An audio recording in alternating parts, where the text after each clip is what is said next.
All right, show it's 7 o'clock. Call this meeting to order. Pledge of Allegiance.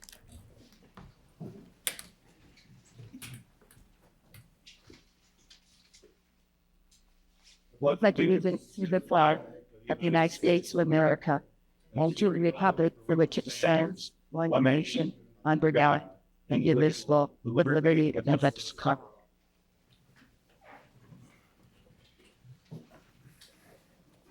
Okay, roll call.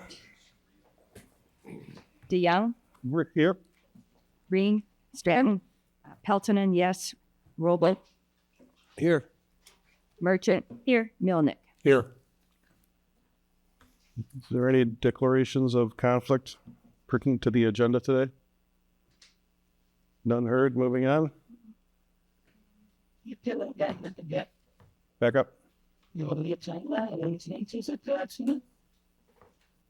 Yes, correct. Thank you. Blew right by that. I have a couple corrections. Page 2, public hearing on AIII. The public hearing was published in the Record Eagle on November 11th, 2025, not July 16th. And on page 3, number 9, this January is going to be 2026, not 25. Does anybody else have anything else? Carl's last name is misspelled on 11B. Yes. Yes, it is.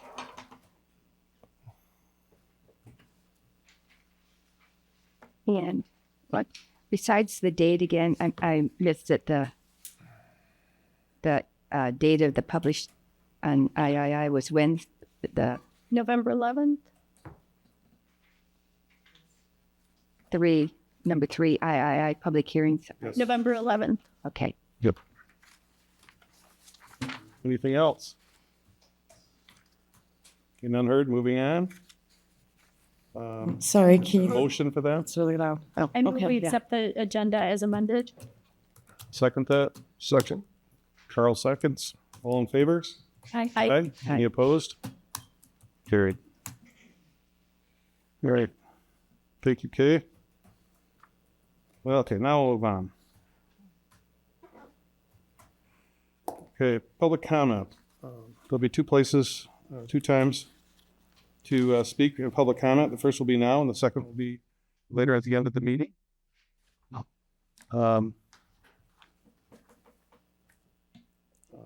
Public comment will be in-house. Any person shall be permitted to address the meeting of the PC. Public comments should be carried out in accordance with the following rules and procedures. Comments will be directed to the PC with questions directed to the chair. Any person wishing to address the PC shall speak from the lectern. Persons may address the PC on matters that are relevant to township planning and zoning issues. No person shall be allowed to speak more than once on the same matter, excluding the time needed to answer a PC member's question. Public comment shall be limited to 3 minutes per person. To avoid unscheduled debates, the PC generally will not comment or respond to public comment other than to ask a question. Silence or non-response from the PC should not be interpreted as disinterest. Is there anybody in the audience that would like to speak during public comment? Come on up, sir. If you would, anybody that would like to speak, if you would go to the back there, there's a yellow sheet. If you'd fill that out prior to, you can just bring it up with you, sir. Yes, please. Forget to mention it. Oh, they're on the lectern as well? Just fill out one of those sheets while you're up here, sir. Yep, thank you. I know. Yes. Okay, great. Okay, I want to address my property. I'm Ken Hogarth, 10283 Elk Lake Road, Williamsburg, Michigan.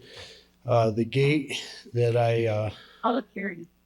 That's that's later? This is not public hearing. Yeah, this is Okay. just Public a comment. public comment. Okay, You so, can make a comment if you want, but the public hearing is actually after this. okay, so I can wait then. Yes. Okay, sorry. No, that's okay. I'll fill out my form. Okay. Thank you. Is anybody else that would like to speak This is public comment, not the hearing. None seen? None heard? Well, I guess we'll move on.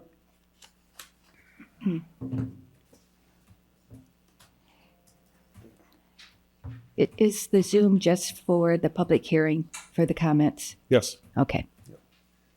All right, we're going to move to the public hearing. I'd like to make a motion that we open zoning amendment request 2025-5 to amend zoning ordinance article 5.515C. Fences shall not exceed 6 feet. Do I have a second? I'll second that. Melnick. Okay. Roll call vote. Yes. Sorry. Stratton, Yes. Peltonen, yes. Roble, Yes. Merchant, Yes. Milnick, Yes. DeYoung. Yes. Okay, passes at 7:05. We open up the meeting. It's a public hearing. 7:05. There is a attendance sheet, a special attendance sheet that Kay has there for the public hearing. You can fill that out when you speak, please. The public hearing was published in the Record Eagle November 11th, 2025. The purpose of the hearing is repeated earlier, to request the zoning amendment, zoning change to ordinance Article 5.15C, fences shall not exceed 6 feet. And if we could have Deb give us a brief introductory to this, please.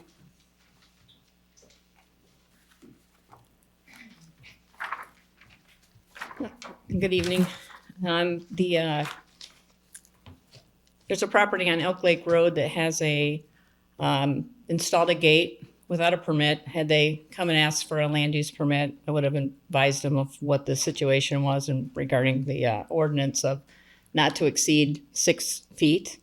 But they installed it without a permit. So after the fact, I received an application for a land use permit, and their site plan actually showed a gate fence that was more than 6 feet, 6.5 feet. And I sent them a note via email and said, your fence gate exceeds our zoning ordinance. Offered that they could go to the Zoning Board of Appeals and ask for a variance. And the response was this text amendment. So rather than ask for a variance or take a different approach, and it may have something to do with the cost because we had made changes to our pricing at the same time. It was $300 to do a text amendment versus $500 or so to do a Zoning Board of Appeals. I'm not sure if that's the reasoning. Actually, I've never really had a conversation with the property owners. I've dealt with their attorney, I've dealt with their employees, but I've really not had any direct communication. But the reason for the text amendment is they would like to see the ordinance itself changed. And I believe they're both here tonight, the property owners, to share their concern and what they would like to recommend for the amendment. If you have questions, there are books, zoning ordinance books available to you guys with copies of the ordinance. If you recall, we did recently change the one comment in there that any new text amendments are $750. And please note that any charges that get acquired or assessed, if you need this to go to an attorney, if it needs to have additional reviews done by planners or other engineering or whatever, that would be additional costs that would be on the individual to put in escrow. Okay? Do you have any questions for me? But tonight isn't about what's on the property. It's strictly about what the request is. Okay? Okay. Great. Thanks. Would anybody like a ordinance book? I have one. Yeah, okay. All right, thank you, Deb.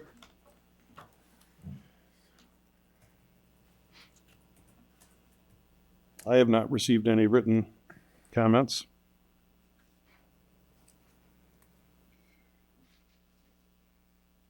Okay. Yeah. How's it, Mr. Hogarth, correct? Would you like to come up and speak then? And then after you're finished, anybody else can come up that would like to too. Okay, great. The gate is legally a pre-existing structure.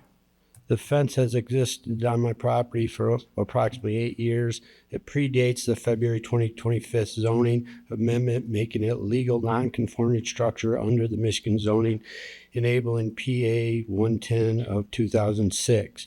Temporary removal during lean-to demolition does not eliminate non-conforming status. The gate was reinstalled in the exact same footprint with the same height and materials.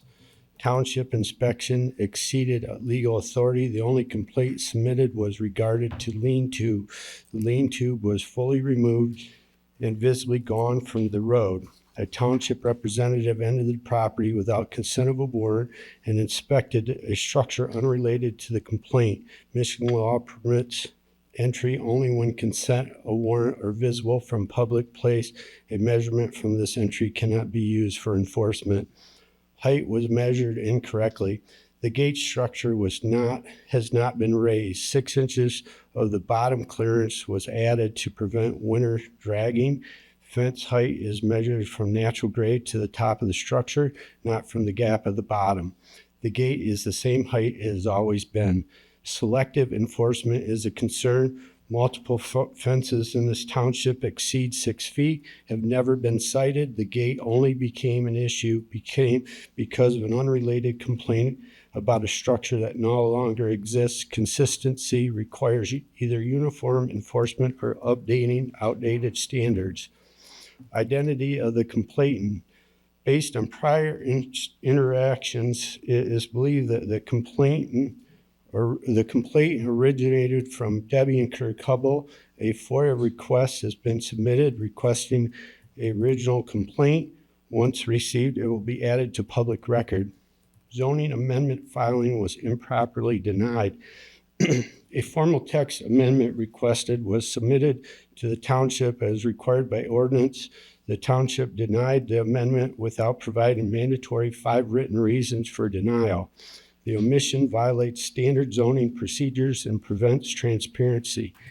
Legal complaint review process. The denial and lack of justification should be entered into the record as part of the procedural issues in this case. Amendment requests aligns with prior township discussion. The Planning Commission has previously discussed raising the fence height limit to 7 feet. A 7-foot height is practical, necessary for modern gate operation, and visually appropriate for the township. The amendment modernizes the ordinance and reduces inconsistent enforcement.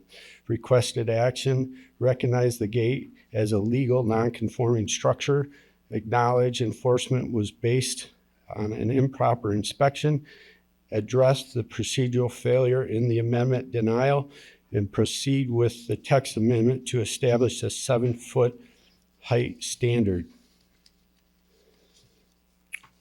One more thing. Well, I'm here for transparency, fairness, and accuracy, nothing more. Thank you. Can I leave this with Yeah, you? we would appreciate that if you would. Yes. I read it fast because I didn't think I had time to keep it off. There's no time limit during a public hearing. Yeah. That it? Then we're good? We have questions. Do you have a question? Questions? I do. Yes. You went through some dates there early on, and I just wanted to, you said the structure is non-conforming in the sense that it was built before the ordinance. Is that what? That's correct. Can you give me the specific dates there again that you mentioned? The fence was put up 8 years ago. Okay. So, Just to be clear too, is we're not discussing his fence, we're not discussing the gate. This is all just based on what they're requesting as far as changing the proposed amendment. yeah, I understand. Your statement that it's non-conforming has to do with the date on the ordinance that you're referring to is? Well, the gate was up for years, for 8 years. And then I had put up a lean-to and took the gate down and stored it. And then I had to take the lean-to down, which I did. And then I put the same gate right back up when I got done. And according to the rules, that it's a non-conforming structure. I didn't change anything. I didn't raise it. It's the way it was when I put it on there. So I guess I don't know when the It was the 6 foot requirement was there. the new ordinance came in effect February 2025. No, actually, that was a recodified ordinance, but that requirement predated that. There was no change to that requirement of 6 feet. Okay, but the gate had been there for 8 years with no. Let me just find my. I guess I'm just trying to clarify whether it's non-conforming or not, and it must have originally been non-conforming. Let's just say. I See what got I mean? an answer for that. That's it.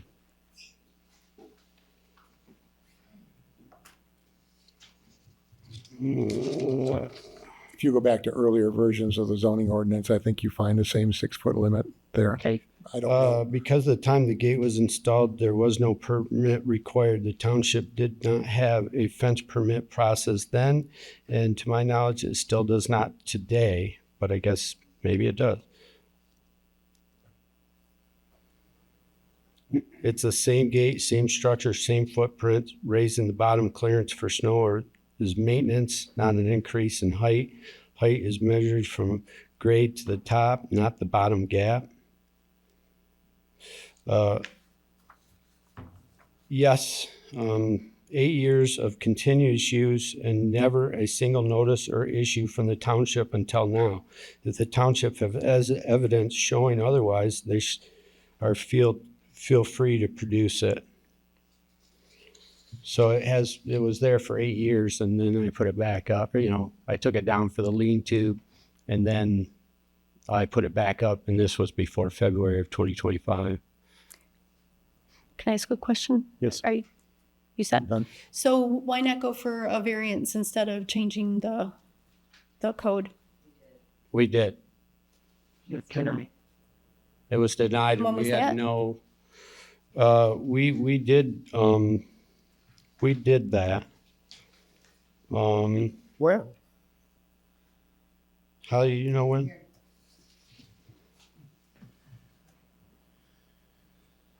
It's really.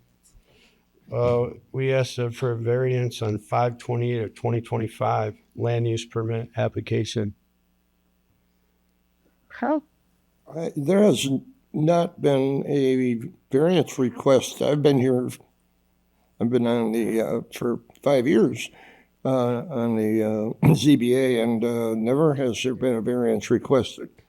And you're not requesting a variance now, you're asking, Okay, so I guess we did a land use permit application on 5/28.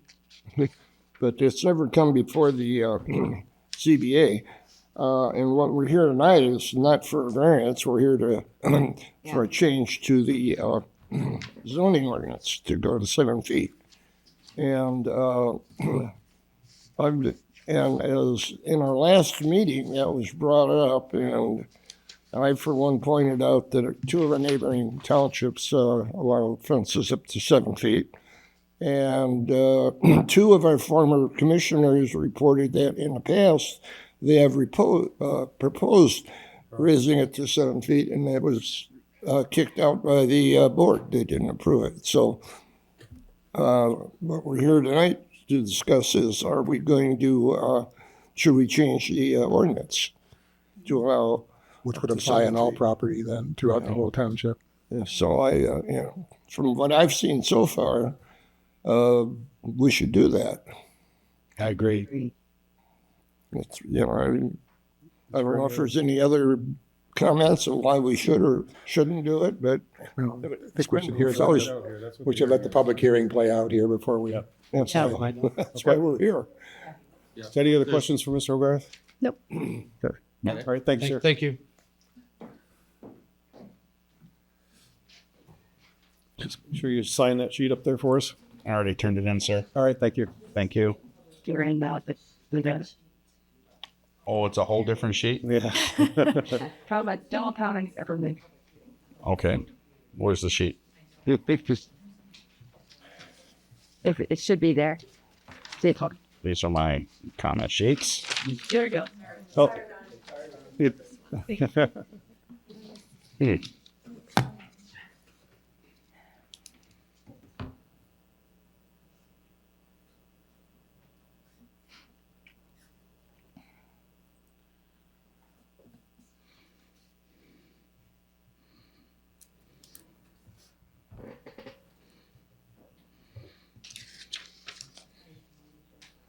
Okay. Good evening. My name is Ronald Backey. I live at 6987 Cook Road. Thank you all for what you do and building our community and protecting it and helping the people of our community. I appreciate you. I'm here to give you input on the proposal to the change of the privacy fence ordinance from 6 to 7 feet. First of all, what are the pros for a properly installed privacy fence? Home security, peace, quiet, pet containment, improves property value, noise and light reduction, eliminate a possible eyesore. The cons: requires maintenance, a permit, and land survey if necessary. The pros outweigh the cons. The limitations might be that you belong to an association and it doesn't allow privacy fences. Maybe the lots are too close to each other, or they just have these rules and they should be honored separately. The question of the day is what height of the fence is appropriate. If you Google typical height for privacy fence, it says 6 foot to 8 foot. I believe it should be 8 foot. I believe a 6 foot privacy fence is a contradictory term. I have this thing I put together called the Mr. Wilson factor. If any of you have ever seen Tool Time, Yeah. Tim the Toolman Taylor, he built a beautiful 6 foot fence in his backyard. But he's got his neighbor, and his neighbor's a great neighbor, Mr. Wilson. He's 6'3". Tim the Toolman Taylor is 5'10". So he's looking up, but Mr. Wilson's looking down. So he can just walk up to a 6 foot fence and look down.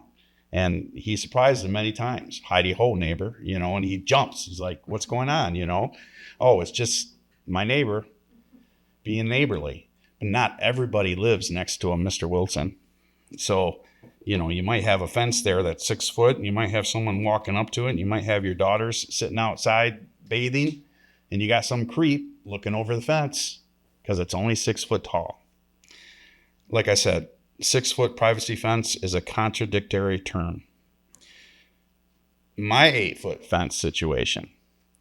I have a house that I've lived at for 25 years, and a development is going in across the street. It's a great development. Big homes. It's not an event barn, so it's not a commercial entity on a residential or agricultural piece of property, but it is a development. And there's a driveway, and the driveway is directly across from my house. So every construction vehicle, everybody that goes in and out of there, the lights, the noise, the traffic, it's going to be pointed right at my house. We have 8 foot variance, 8 foot high ceilings in our first level. We need an 8 foot fence. Anything else, it's just not going to cut it. So that's a variance that I'm probably going to have to be looking at in the spring. But that's my 8 foot fence situation. The ordinance should be set at 8 foot. That way next year when someone complains about their neighbor spontaneously for no reason at all, that their fence is 7'2", this whole thing just starts all over again. I think 8 foot is we're Whitewater Township. There's a lot of fences. There's miles of 8 foot high fence right now in Whitewater Township. I don't know how you're going to have fence police to go figure that out, but there's miles of it. The whole thing if you're going to allow them to build a 6 foot privacy fence, it should just be 8. Why not 8? And what's the deal with the Hogarth fence dilemma. This whole thing seems odd. This is a fence that's been there for years. Every time I've drove by that place, all I thought to myself was, this place is upkept. It's got a beautiful yard, beautiful fence, probably the nicest, most expensive fence in Whitewater Township. They're thinking about not only themselves, but they're thinking about their neighbors and everybody around them.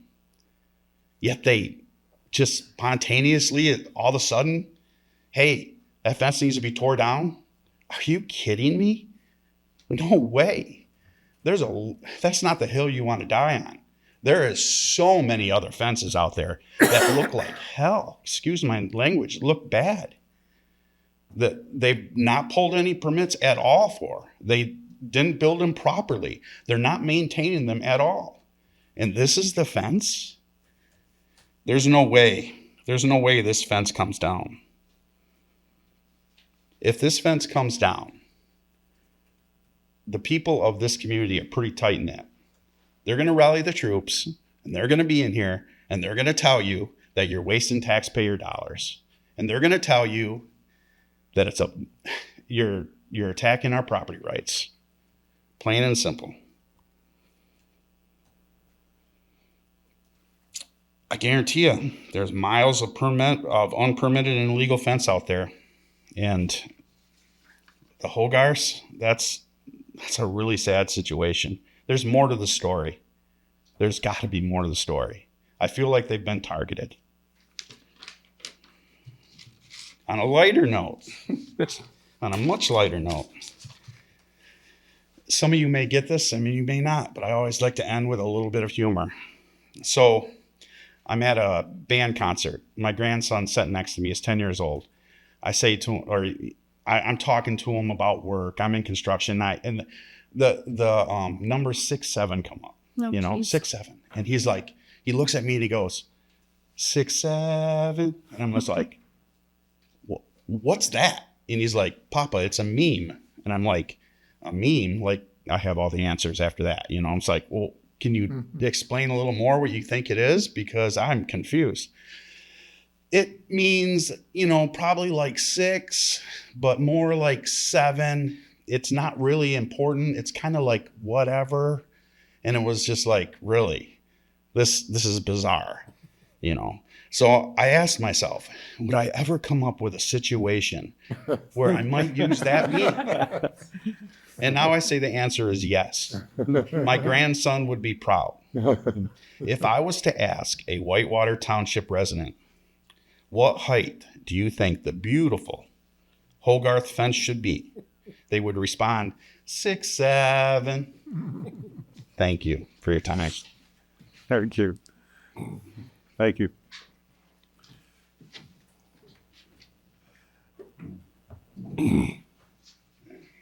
Have anybody else?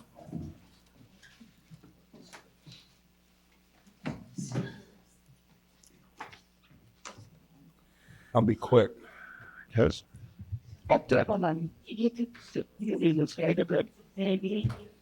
Just team best.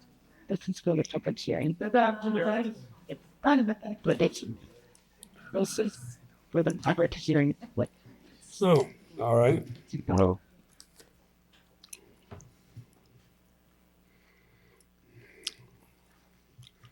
My name is Bill Bustance, and I live at 10329 Elk Lake Road. I'm the house north of the Hogarths. I don't have a fence, but I am 6'3".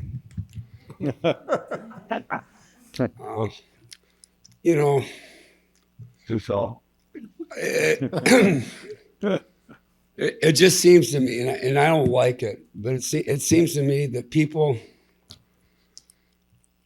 sometimes use government as a lever for their resentments. And there's nothing wrong with their fence. I don't have a fence. I got trees, but I don't mind their fence. We haven't got along with all the time for 35 years, but it doesn't have anything to do with their fence. So anyway, and it seems like you guys are on the right track here to switch that to a higher level anyway. So I thank you for your service, and I just thought I'd give you my 2 cents worth. Thanks. Thank you. Thank you.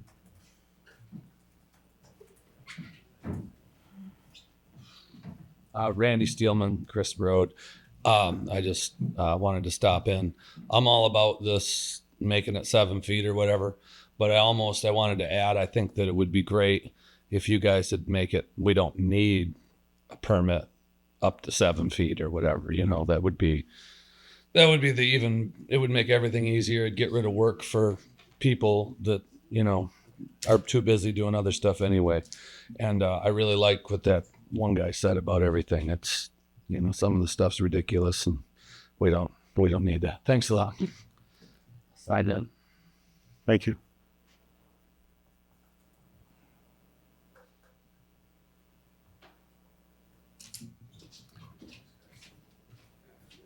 Is there anybody else?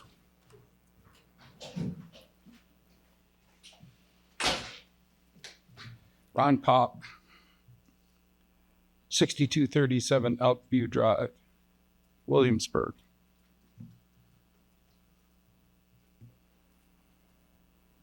Where are the 53 pages of the packet for the public? Posted online. Where?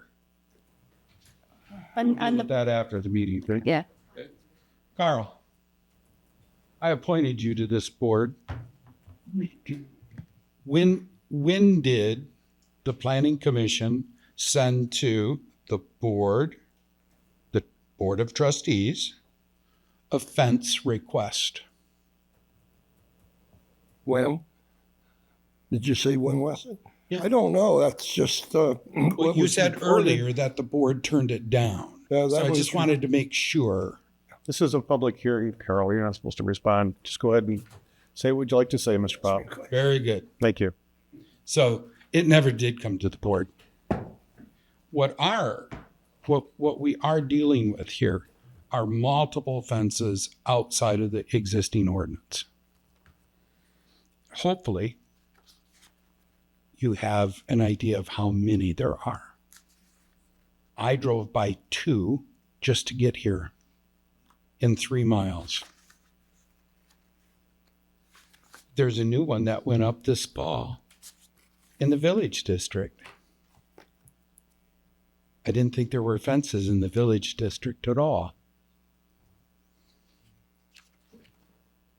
So, dealing with the ordinance specifically, if you do choose a higher level, which I encourage you to do, it may bring many properties that are now non-conforming into conformance.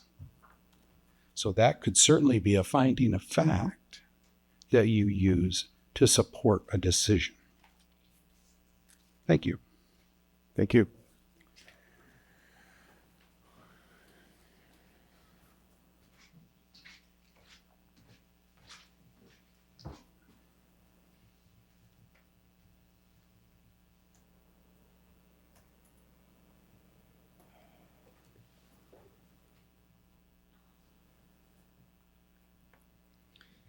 Kim Angus, basically everybody else that's already spoken, I would really encourage you to increase the height on fences. There's an old saying, good fences make good neighbors. While I acknowledge that there are some things that a good fence still can't fix, and a bad neighbor is one of them, it can be a useful tool. Some things to keep in mind, 6 foot is a nice size. You can grab it at Home Depot. But despite the fact that we do have some level terrain in Whitewater Township, it is not the predominant terrain in Whitewater Township.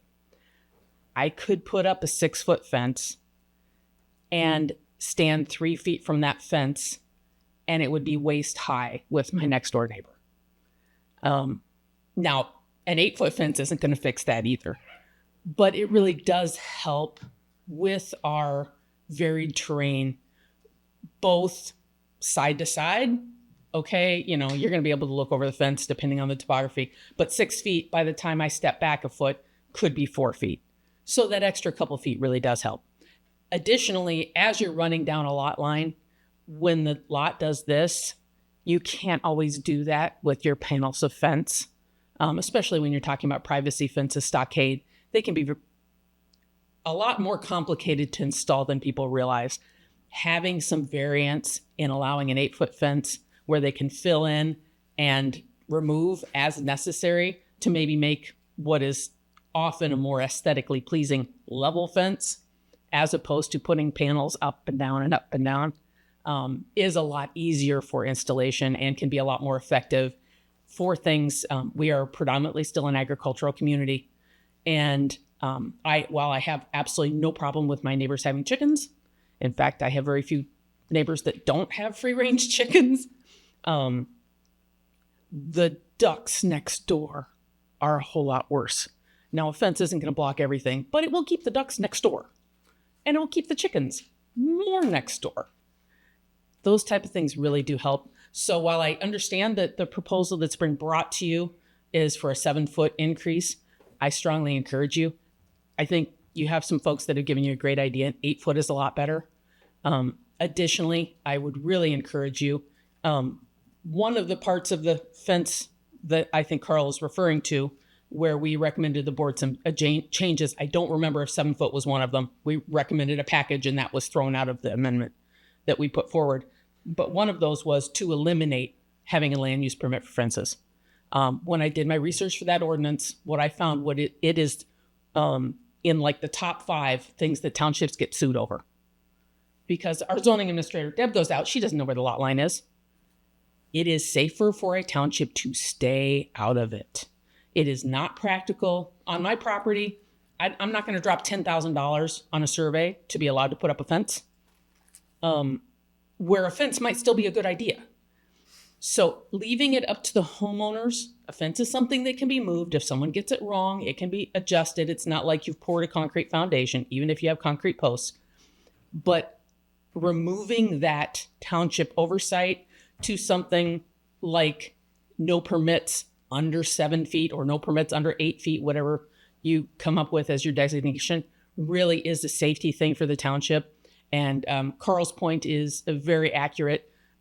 When I did my research then, and as I've done it over the years, multiple of our surrounding townships, for that exact reason, do not require permitting for fences under their main benchmark.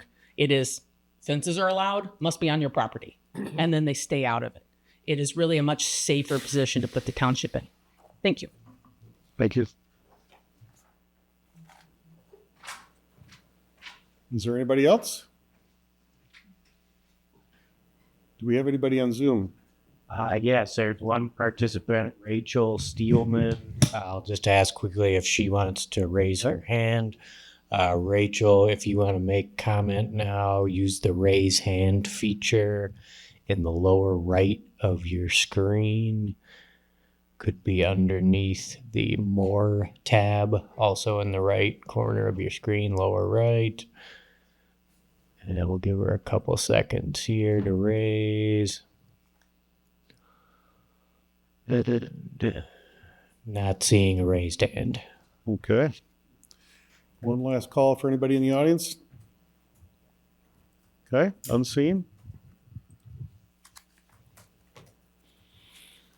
I'd like to make a motion that we close the public hearing at 7:38. Stratton seconds. Roll call vote. Peltonen, yes. Robel, Yes. Merchant, Yes. Milnick, Yes. DeYoung, Yes. Stratton. Yes. Okay, public hearing is closed.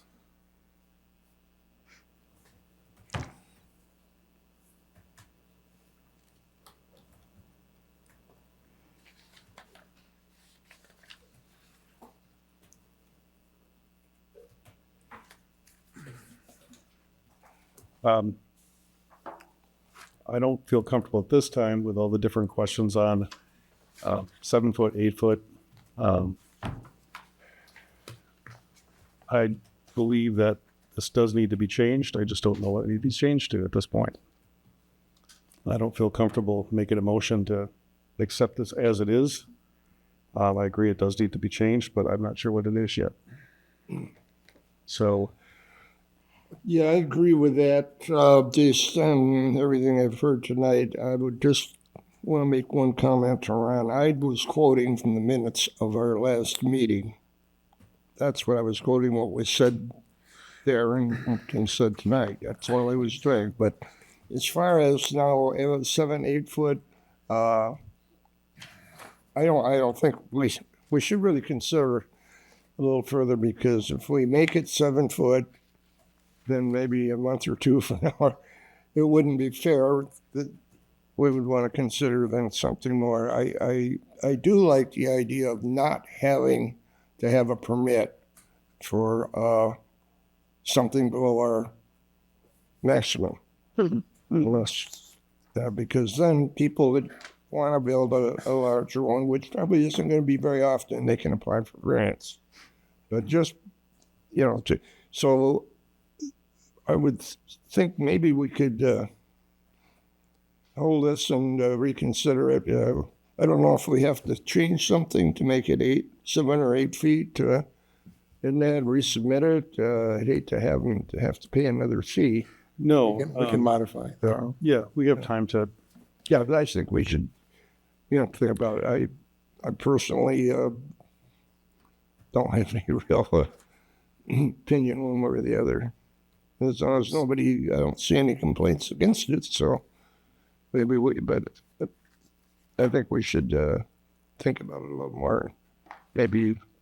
I agree. I don't think we should push this very far, but maybe we could make do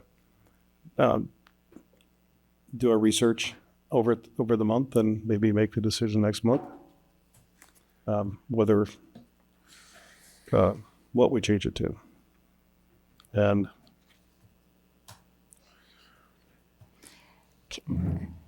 I just don't know enough about the rest of it that maybe that's not the only change we should make. Anybody else have any comments? I'm in favor of raising it from 6 feet. I agree. I'm not sure between the 7 and the 8. I think 6 feet is more of a suburban height restriction rather than a rural one. So I support that. I do think that we might need to change some of the wording in terms of the measurement, that it should be to the highest point of any part of the system rather than the way this is currently worded. But I agree with you both about the 7 or 8. I have a couple of thoughts. For one thing, remember that the fence requirements were buried in the definitions before we recodified the ordinance here, so it was kind of hard to find it in the first place where the height limits were. It said fence, and then I don't know how it got put there, but it was, and it was in there, I think, for years. It was only when it was recodified here in February that it appears in the ordinance where it should, under the section. I think there were some good points brought up here about the fact that this is a hilly area, that, it's not all flat. People are taller than 6 feet, so that's not unusual necessarily. You have the issue of what's permitted and what's not. I struggle a little bit with the location of the fence, and whether that's in the front yard or in a side yard or a rear yard. I think, there could be different standards for all those scenarios. A 6 or 7 or 8 foot fence in a front yard, right on the property line would look pretty bad along Elk Lake Trail or anywhere else in the village area or where we are here. So, there's lots of things that we should do in terms of fence requirements. I'd be inclined to want to think about this for some time. And although I'm not necessarily opposed to going to 7 or 8 feet, I understand the need for privacy. I think you do have a concern about where that 7 or 8 foot fence would be. No one would want to see that in the front yard. Yeah. And then there's the design parts of that, a well-designed fence with a gate and all that can look very attractive. Other fences aren't so attractive. Right.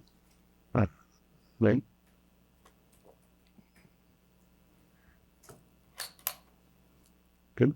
So, do you want to mention anything, Sadie? Well, I mean, I don't have a problem with raising it. I think this is silly, but I guess when I look at the ordinance that's there, essentially, I guess, like, what are we restricting? This is like bare bones.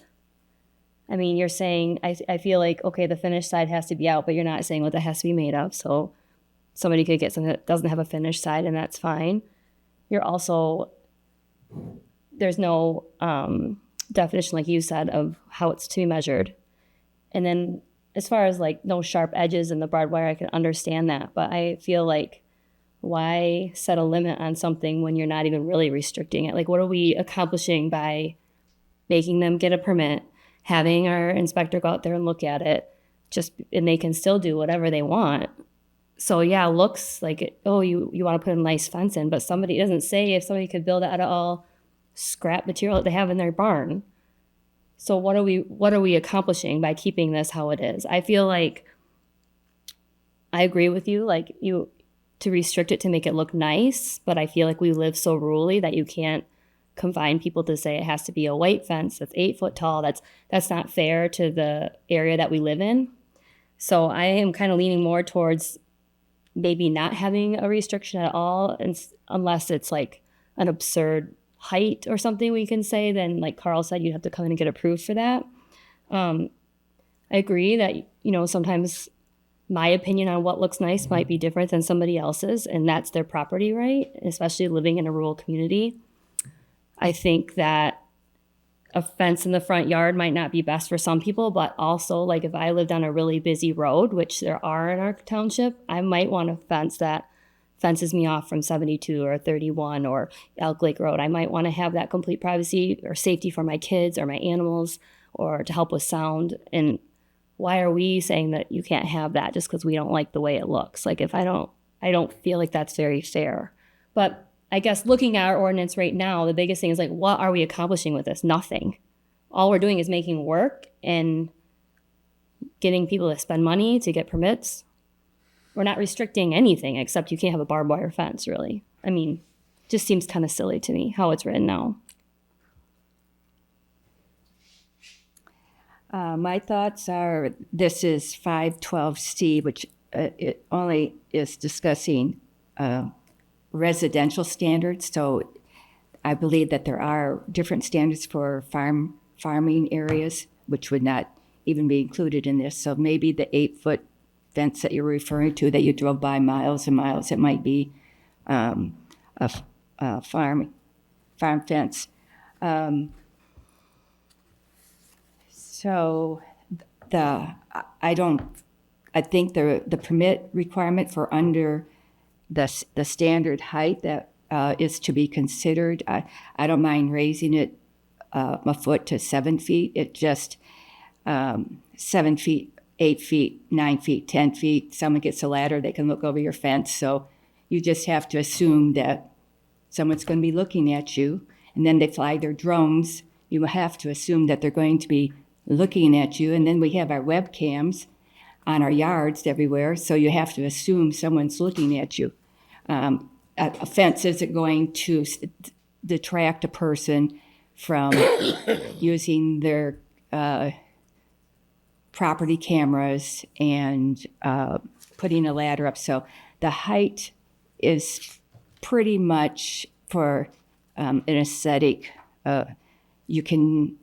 It would have to be, I don't think anyone has done it, but if you're on a major road and you want to pull out and someone put their fence right up to the easement, maybe 10 feet, they might not be able to see to pull out if there's trees in the easement, which along Elk Lake Road there is, or brush. So that's my thoughts. I don't mind making a decision tonight, but if other people want to have more thoughts and more consideration, that would be great. Well, again, my thought is that, like the gentleman said earlier, I don't want to have to do this again. I'd like to do it right the first time. I don't want you guys to think we're going to kick this can down the road, but I don't want to have to okay this just to redo it again. So my suggestion is that we look at it and try to come up with a decision by next month. If anybody disagrees with it, they can make a motion to approve this as it is, Yeah. or And I would just add that we should be referencing our standards for review of amendments as well as all the findings, and as we said to do our before, show findings our of work, facts and have that all ready for what we next think and why. Yep. Yeah. Because ultimately it goes to the board for decision making, final decision making. I would caution against making things too complicated, nitpicking, having different standards for front, rear, side. Maybe there's something to be said about residential versus agricultural or commercial. Maybe there is something to be looked at for that. But not making things so damn difficult that people have a hard time and are getting grievances against them for just Mickey Mouse stuff. And I'm all for not having to have a permit for basic fences, whatever height. I don't care the heights, but I don't know if any of you, there was two houses next to each other. I'm not going to say where, but for 25 years, more than that, there have been fences that far apart. One's probably 6 foot, the other's 10 foot. So those two neighbors obviously have never gotten along, but we shouldn't allow stuff like that. Yeah. But One of the comments made, I'm not certain that their driveway is where the subdivision driveway is. I thought that they were supposed to be offset by 20 feet, that driveways couldn't be directly across from each other on each side of the road. But I may be wrong on that. The private road ordinance person here tonight? Yeah, we'll get to that. Yeah, we'll ask. I do have a question about the permit question versus the changing of the ordinance they're not going to be, it's two separate issues, right? Whether we're going to require a permit to construct a Yes. fence, it'd be a separate issue from the change to the zoning ordinance. it doesn't have to be, does it? Doesn't have to be, but it could be. My suggestion is that we come back next month with our finding of facts and what we feel we should do. I mean, do we want to make this simple? So we- broach both the Yes. permit and the height. Okay. There's no sense coming back at this again. Let's fix it and do it right. We have a lot on our plate. I know. But it needs to get done. Okay. So do we need a motion to table? I'm not really tabling it. No, there's no requirement that a decision be made tonight. Okay. The only requirement is we have the public hearing, we took public testimony, we consider that. If you're not ready to make a decision, then we can move on, but I would leave it as unfinished business for next month. Okay. Okay. All right. Next on the agenda is approval of previous meeting minutes, the 11/5 of 2025. Does anybody have any changes or corrections?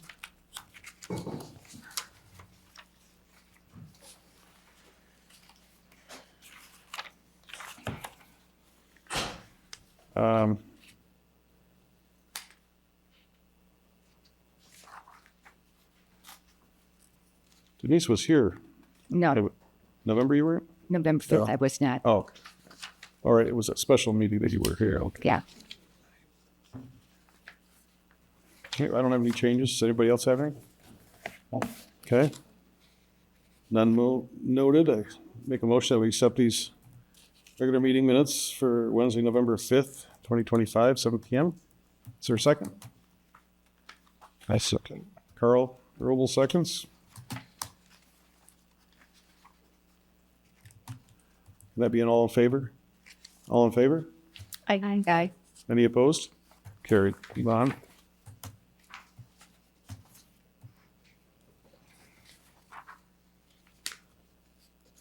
I have never received any correspondence. Zoning administrator's report. Deb, again.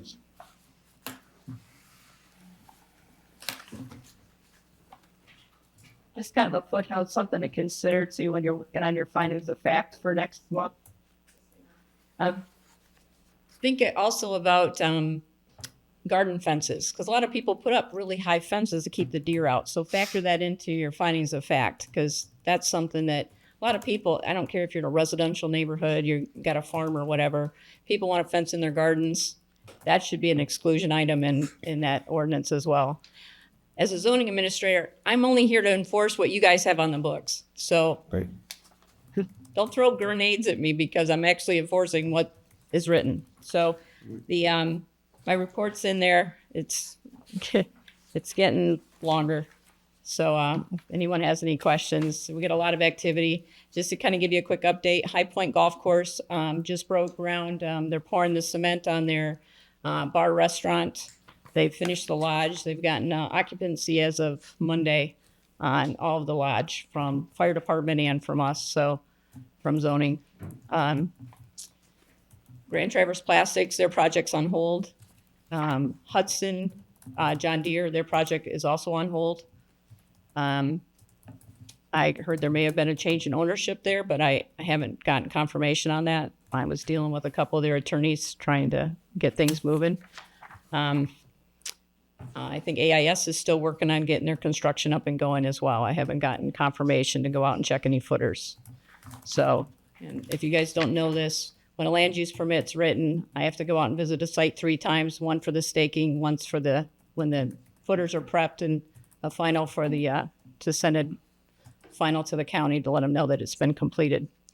So, I had to get a new short-term rental ordinance violation this week.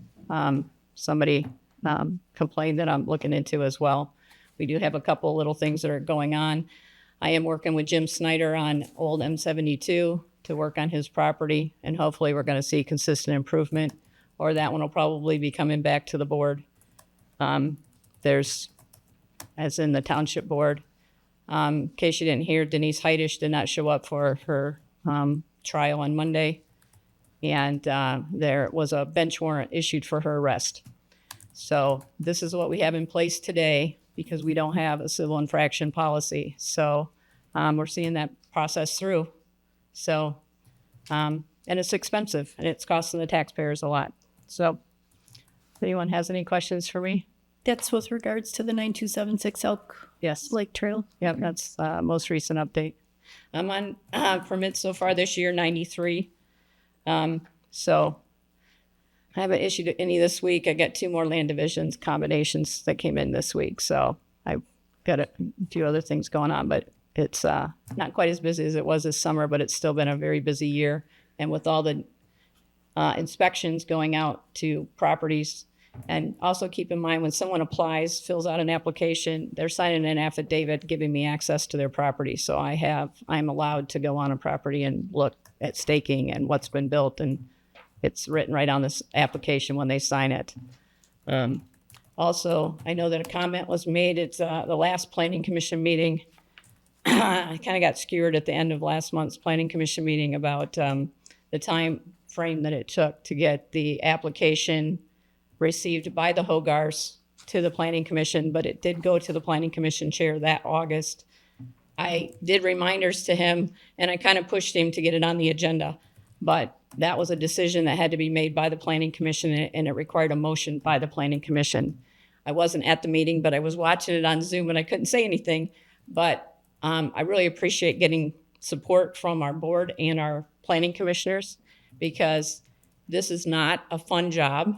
And when you guys don't support what I'm doing and you're not backing up and reinforcing what our zoning ordinances state today, makes this job even more difficult. So I'd appreciate that. Okay, any questions? Thanks. We understand that Deb is trying to do her job, and her job is to enforce the ordinances. We also realize that the ordinances may not be what they should be. And as a planning commission, that is our job to try to fix that, and that's what we're trying to do. But zoning ordinances are massive, and it's not going to be quick. but we will try to get as much done as we can. But I do want to thank Deb for what she's doing. It is hard to juggle between, what's written and, so I just want to thank her because I know it's a tough job. All right. For me, I've got a couple things. First of all, January meeting. On the agenda, you have the item under 6 reports, a zoning administrative report, suggestions on the bylaws, edit referencing hearings Yeah, that's listed. It should be a document in there in the packet. in the packet. So we're, okay, I think that refers to item 8 on the agenda. Right. I don't know how it got put under Deb's report because, That's just Deb, her suggestions. no, that was actually my suggestion to consider for the bylaw amendment Right. based upon our earlier discussion about the sequence of scheduling public hearings. Right. That's on, page that's 43. E under new business, right? So we'll talk about that under item Yep. 8. Okay, I think it was just misplaced in the agenda, but so okay. Yeah, I thought there was something from Deb on that in there, but could be wrong. Double pounds. Yeah, here, so we email. Okay, so January meeting. There's 2 of us for sure is not going to be here. And we are also looking at having a workshop around the 22nd, 26th, which I'm going to try to be back for. So my question to you is what would you think about moving our January meeting from, let's see, that's on star, right? From the 7th. From the 7th to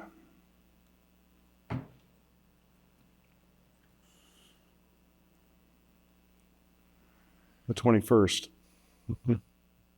And then, and you want another ordinance session, work session on the 20. Well, I think that maybe we could put the ordinance session in that.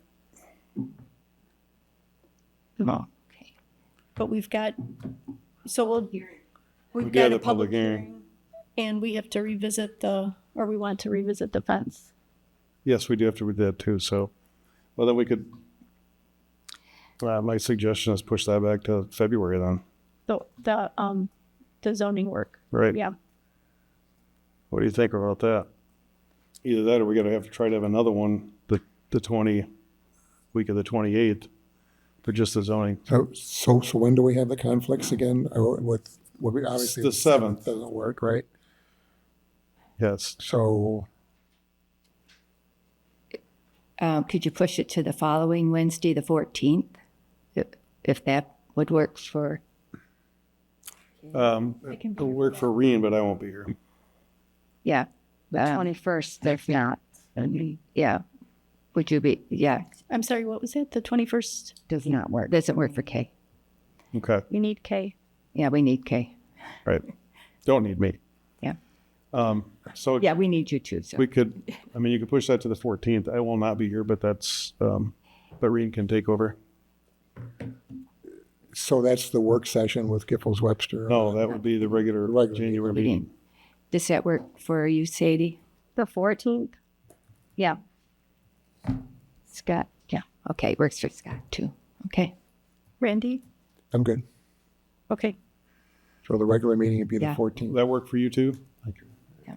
Okay. And then the Giffel Webster. So it'll be on the 14th at 7 p.m.? Mm-hmm. Right. And then the Giffel Webster meeting, just to go over ordinances. I don't remember, did they give us dates? No, I don't don't think think so. so. But I think, So, well, when are you gone, Keith, again? When are you back? I'll be back the 18th for a little while. Then I'll be gone again. January 18th? January 18th, you're back that Yes, week? I'll be back January 2th. Okay, so we could do the 21st then? Giffel Webster. The Yeah. Webster. Mm-hmm. No, I can't do 21st. That was the date I couldn't. Okay, yeah, she's unavailable on the 21st. We should probably choose more than one date in case it conflicts with their schedules. But we're talking about a work session with them, so maybe that's, I think, yeah, we don't could maybe take, take our own notes. Um, I mean, Giffel Webster will be taking most of the notes. So yeah. I may just be. I don't. Kay, did you have notes from our last special session on the 24th? Yes. Were they easy? Because if they're not easy, It was 3.5 hour meeting. yeah, it was. 3:45 actually. Yeah, it's dense material. Easy as What else do you have a available? different day that week? try, yeah. 20th? Which one? That Yeah. works. Parks and Recs is the 20th. What time? That night.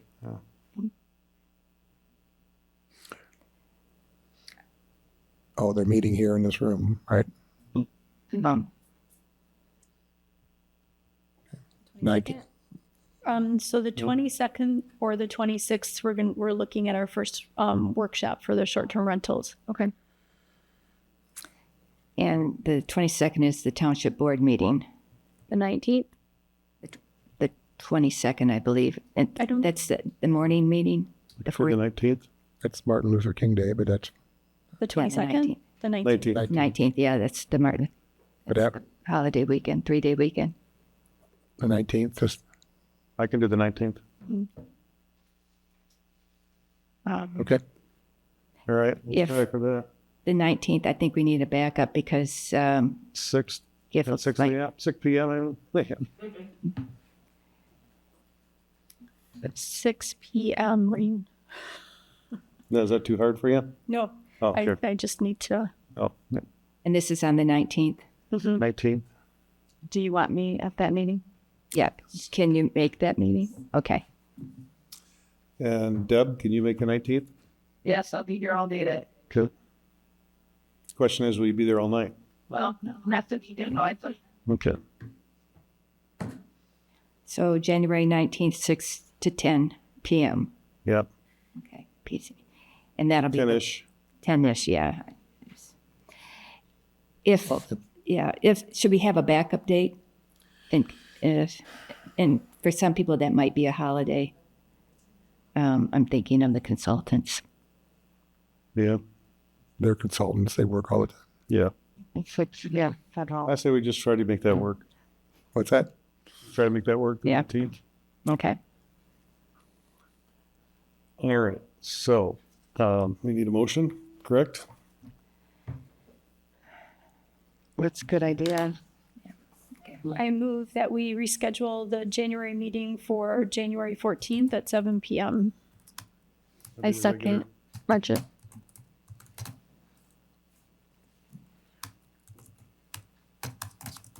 That's a roll call. Okay. No? I think so. Oh, all in favor? Aye. Any opposed? Carried? And we don't really need a motion for the January meeting, right? The special meeting? Yeah. The 19th? Okay, well, I'll make a motion that Yeah. we schedule a special meeting January 19th at 6 p.m. To go over Giffel Webster ordinances review. Is there a Seconded by Peltonen. Okay. So, All in favor, say aye. aye. Aye. Any opposed? Carried. Okay.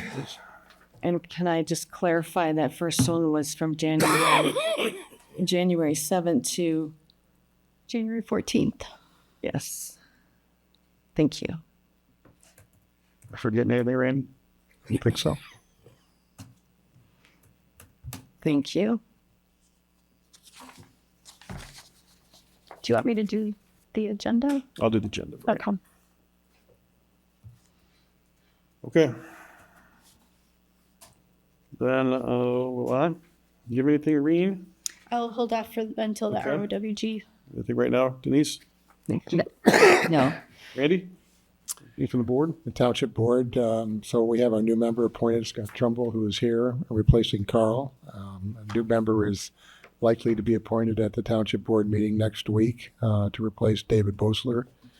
There was some discussion at the recent town board meeting about the capital improvements plan, and there needs to get some outside help for that. There was a RFP that was prepared as a draft, and the town board wants the planning commission to take a look at that. So we'll put that on the 14th agenda as well for some conversation about what we have. And then I guess this lastly, I would just mention again, I think Keith knows this, is the need for the annual report to be done by the planning commission, which is done generally in January, February. And it's just a statement of, it's required by the Planning Enabling Act that there be an annual report done that describes what the planning commission's been up to. So, Are the 2 new members starting in January? yes, the first meeting would be January 14th then. Oh, yeah. All right. It's December already. Jeez. Also wanted, Also want to mention that we're going to try to put together a book for all the planning commission members that would include the zoning ordinance, the zoning enabling act, the planning enabling act, the open meetings act, the bylaws, and get that all in front of everyone so you can have that in a binder and bring that to all your meetings. And that way there's no question about any of the documents in front of you that That's great. you need to, but it's a little bit of copying. So we're waiting for our new members to come on board to do that for Don't everybody. have to worry about mine. I've got that already. You got it all? Okay. Anything else? Okay. Anything from ZBA, Carl? no report. No report. Nobody do. Your last report is no report. Okay. Okay, moving on to unfinished business. Gordy Frazier, private road ordinance. Good evening. Evening. For those of you that remember me from a month or so ago, my name is Travis Munn with Gordy Frazier. We were tasked or asked to help the township develop a private road ordinance since one currently isn't in place. So we were shared several different versions of drafts that I think have been considered over the years. The former ordinance that has been repealed. I looked at surrounding communities and kind of what they're offering, just to kind of get a good scope of kind of what's the background and what surrounding communities are doing. Also considered some documents that were prepared by the fire department and some of their recommendations. So it was a lot of good information, a lot of information to absorb, along with some other ordinances that we have helped other communities in the area draft as well. So our approach with the ordinance that you all have in front of you is that we wanted to keep it general to start. Keep in mind, this is a starting point. So we want your feedback and we can evolve it from where it is today. But we wanted to keep it a little bit general, not too complicated and clunky, easy to understand, easy to follow. And so I hope that you all have had an opportunity to review it. And I'm not sure how you want to kind of go through it, if you want to go through it line by line, or if you have a list of questions. I'm happy to do whatever works for the board. So I have comments on it. Many of them are relatively minor, I believe, in terms of referencing just some of the terminology here. I guess I've got maybe a dozen of them. I could kind of go through them if you want. Sure. Yep. Yeah. Okay. So the first one is under definitions, item C, what a parcel is. I think we should reference condominium plans in there in terms of there's meets and bounds descriptions of property as well as what's in a recorded plat, but there's also condominiums related to Article 8 of the zoning ordinance. We should mention that. Our definition of frontage should be consistent with what's in the zoning ordinance. which I believe is similar, but you're measuring the frontage at the building setback line, not at the line of where it touches the right of way. So I just want to make sure our definitions, we don't want a conflict between the definition of frontage here and in this ordinance versus the zoning. One of the more larger issues has to do with whether or not private road kicks in at a single parcel, or whether it's serving 2 or more or 3 or more Right. lots. In the table A, in the following pages, we started out at 2. Yes. So, but that's open to discussion. That's just kind of a minimum. I've seen up to 5 or 6 before a private road kicks in. It just depends on what the board is comfortable with. Right. So so the planning commission should give that some thought as to what makes sense here. And I don't have an answer for that. I'm just drawing attention to that being a key issue. What's a shared driveway and what's a private road? Where's the boundary between those two categories? I had a similar question. It seems to me when we were looking at this a couple of years ago, I saw somewhere, that a driveway was for 2 homes, and it was the driveway if it was 2 homes or less, and or parcels, and if you had 3 homes on it, it was a private road. And I don't know if it was in another township's ordinance, but I do recall seeing that over looking into this a couple of years ago. Yeah. They do vary depending on the community. Okay. Yep. That's fair. Yep. There's one local community that only allows 1 per driveway. You can't share it at all without going to a private road. So 2 triggers a private road. So it's just even more restrictive. So it just depends on how much you want to restrict the access to it.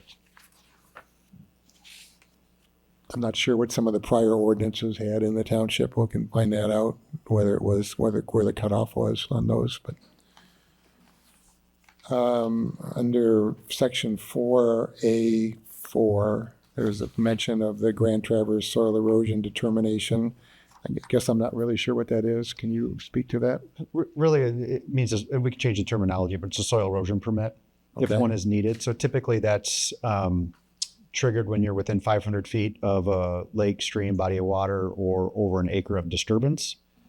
So that wouldn't necessarily be required every time if it's a short run of a driveway and there's limited disturbance or private road, or if it's within 500 feet of a lake or stream, then that depends. That would kick that in at that point.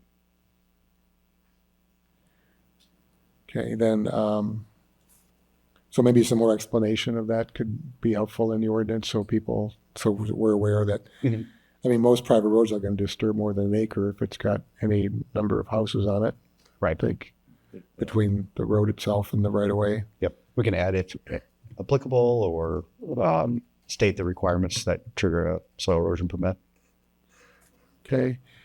Later down that page, number D, it talks about a land use permit being issued. Is that, I'm not sure we're issuing a land use permit for a private road. No, and we can reword that. So I think what we're trying to get across with that is that at that point allows for a land use permit to be considered.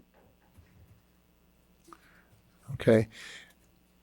Another more larger issue has to do with inspections of the road. So the developer of a private road is going to prepare a set of plans, and they're going to have an engineer draw those plans up, and it's going to describe the materials and the base and all that. Correct. So is it the developer's engineer that's certifying that it's been built according to plan, or is it a third-party engineer doing that? It could be both. So we wanted to leave that a little bit open-ended and up to the township to decide if they feel an additional inspection is warranted, or if you have the staff comfortable enough to do an inspection on the township's behalf. So the way we have it written right now is, yes, you're right, the the applicant would hire a professional engineer to design the roadway and inspect it once it's completed, and certify that it was built per plan. But then the way this is worded, it gives the township the ability to either, if you have someone on staff that's comfortable with that, or the township's engineer to go out and also inspect it and make sure that it is compliant. But you're really relying on the professional engineer that designed it to also inspect the road and make sure it was constructed properly. It's kind of a double check. That seems like that's worth some discussion. I don't know, Reen, you probably have a lot of insight into that from a design perspective. Mm-hmm.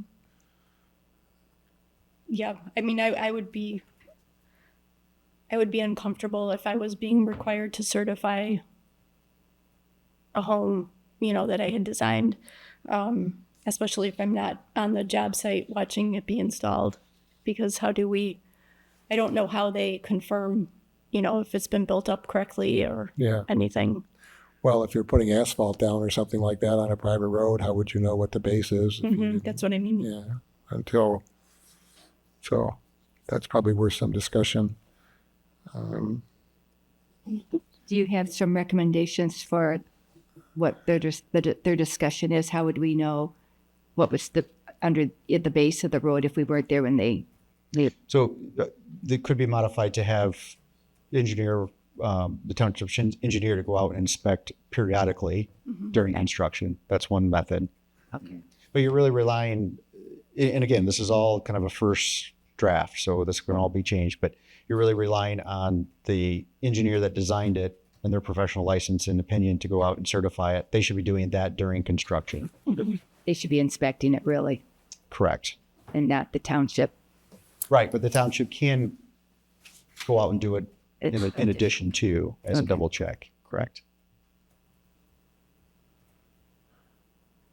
So just to put it simply, and correct me if I'm wrong, but if an engineer went out there and decided and had plans that said that there was 2 inches of asphalt going on this road, or 3 or whatever, 4 inches, whatever the number is, you'd want to be sure that was what's being put down, and if you were, and the concern would be the private owner of a lot that fronts on this private road, that they think they're getting X and they're getting Y. Yeah, I would be concerned as a homeowner, not knowing what really was the requirements were and if I was getting what I was paying for. So, yeah. So, okay. I don't know how much of the nitty gritty we want to get into at this point. I was just wondering if we change then, where was it that they need to hire, that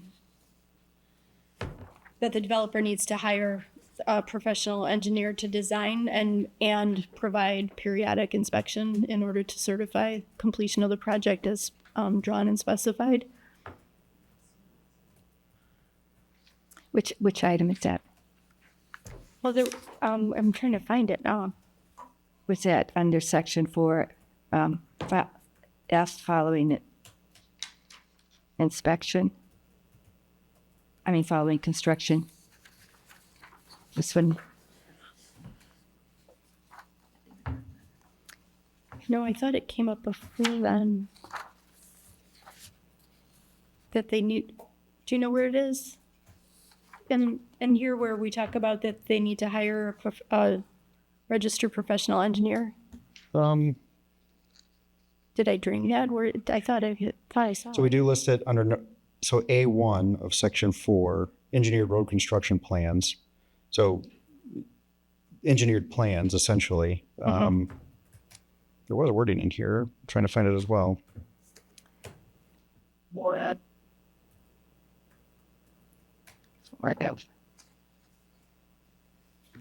Yeah, that's what I was thinking. 4F, following construction, a final site inspection of the private road shall be made by a registered professional engineer. I thought there was something before that, though, that it was being designed and the drawings were created by the professional engineer.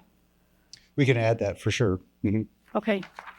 It's kind of implied there because it says engineered. The engineer that designed the plan to certifying it. Mm-hmm. But we can clarify that for sure. So I think we would keep in mind that as we're talking about private roads, we're talking about everything from, just gravel to all the way up to maybe full depth asphalt or concrete, depending on what, but we have to be prepared for all of that, everything in between.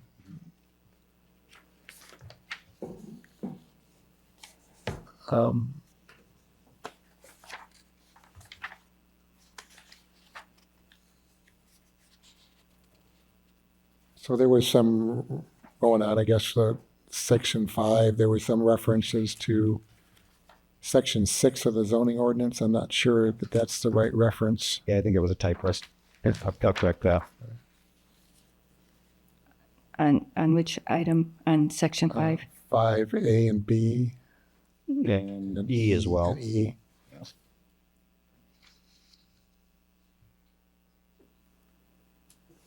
Okay. Trying to hit the high points here. Table A talks about the 2 parcels or fewer. That's up to discussion. Another more significant area is number 7A, where this requires the applicant to provide a special assessment district that's, I guess, held in abeyance, I guess. I don't know what the right word is for that, but they're preparing it. And that's an option. That's not necessarily has to be enforced every time. So I don't know if the members all know what a special assessment district is, but I did bring some literature on that too. If you don't, I can hand that out, but I'll explain it to you. But it really just benefits the people who have direct connection to that particular entity, whether it's, you want to do a water main extension or sewer. In this case, it would be road. Just allows for improvements to be shared amongst the entities that are involved in that directly. There would not be any escrow or anything. I don't know how to put terminology for monies deposited with the township. Or is it any reference to money in this at all? So there is. So it could be paid. It can be set up over a period of time. I think roads are typically 7 years, or you would have the right to pay that in a lump sum up front if you didn't want to finance it over time. Okay. And it would be assessed on completion, and there's criteria. It could be based on property size, property frontage, however you want to divvy that up, and then each person would be responsible for their share based on whatever criteria is established. And that's typically a process that's started at the homeowner level. They have to apply with a petition or a certain number of signatures of the homeowners that represent that. Yeah. Date. So this is where there would be a private road maintenance agreement in place. It could be part of that. So the way we have this written now is no matter what, a private road maintenance agreement should be in place for every private road. Mm-hmm. That was the key feature I noticed in this. It's crucial. It really is. I agree. I had situations where it would have been nice. Yeah. Yeah. I personally live on a private road, and it saves a lot of headaches with neighbors and making sure things are maintained properly. Just got a question on section 8. I'm jumping ahead too far, am I? I have one on performance guarantees, just before section 8. Yep. Yep. So this is one of the areas where I think is very important. And in a prior life, I lived through a nightmare where a developer had a subdivision, got it platted, had commitments to build a road, built half a road, sold the lots off, and then promptly moved to Colorado. And the owners of the lots that in this subdivision got pretty angry about the fact that their road never got completely built. And naturally, they come to the local government to make it right.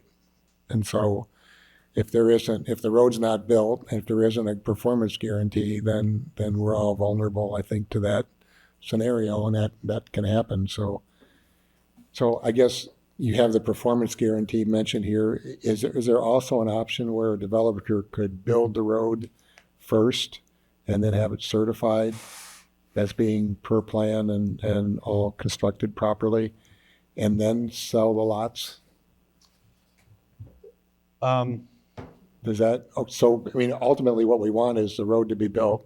Right, but I think that's the intention of the performance guarantee here, is to make sure that that case doesn't happen where a road gets partially built and never gets completed. So that sets through a bond or whatever avenue you want to use, that the funds are set aside to complete that road if it is never completed for whatever reason.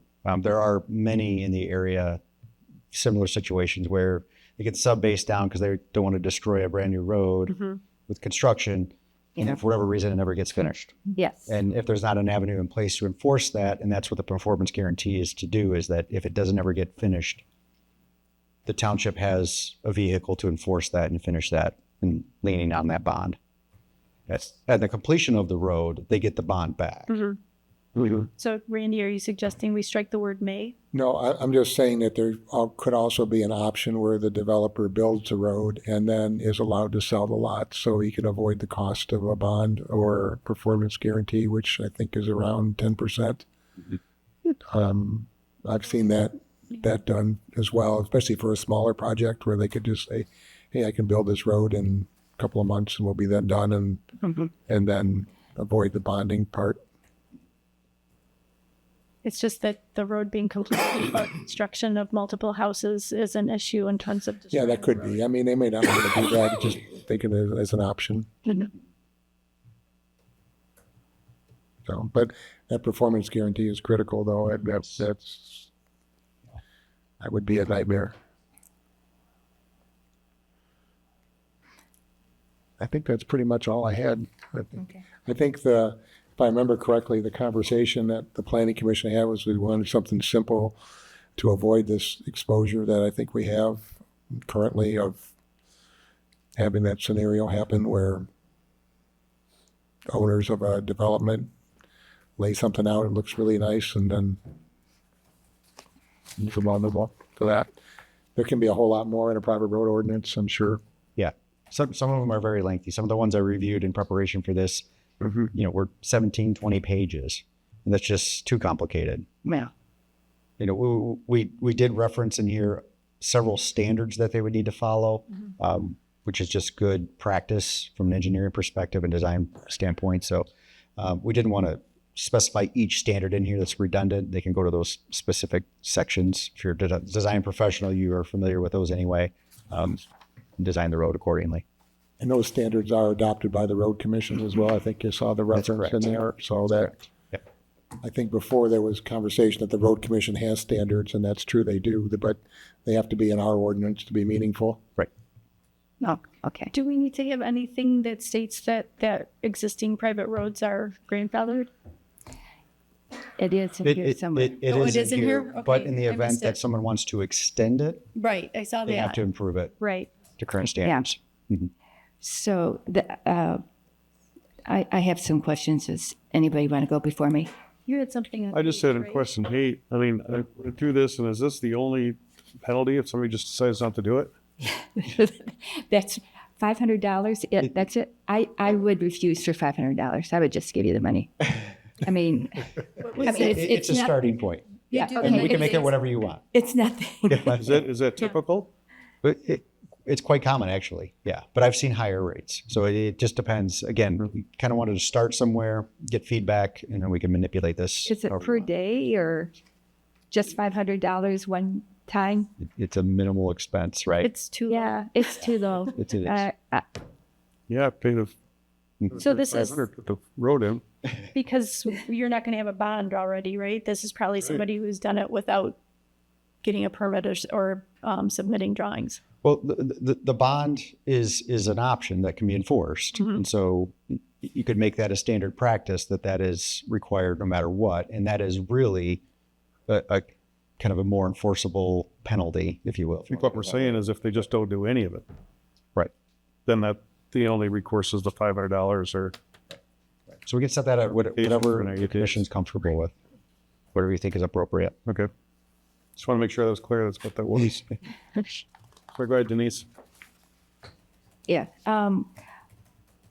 One of the things, this is just for my personal clarification. What's the difference between like a easement, a private road, and a right-of-way? So a right-of-way is public. So that would be, county public road, state highway 72, for example. Those are public right-of-ways, which are, whether it's county or state, those are maintained by those entities. Okay. If there's a strip of land that is a right-of-way between two properties that's only 10 feet wide, It's likely an easement, probably not a right-of-way. okay, all right, because And those terms get used interchangeably, but they are different. So an easement would be, you could have an easement for a private shared driveway, for example. but the right-of-way, the public would not be allowed on that. If it was in between two properties, it was probably an easement and not incorrectly designated a right-of-way. Likely, yes. Okay. Yes. All right. And then on a private road, I'm just curious, if it's a private road, can people walk on a private road that don't live on the road? Like, technically, it's a private road, right? Right. So only the residents should be even walking on the road. Technically. So we have to ask permission. Technically. Okay. No, technically, some people want you to. Yeah, I agree. Yeah. Yeah. There's some private roads that are intended to be private, and then there's some, it might be a subdivision that's considered a private road that could be considered more open, people can walk who don't live there. So. Yeah, I'm just want that clarified because it's good to ask permission if it's a private road. Absolutely. Yeah. Yep.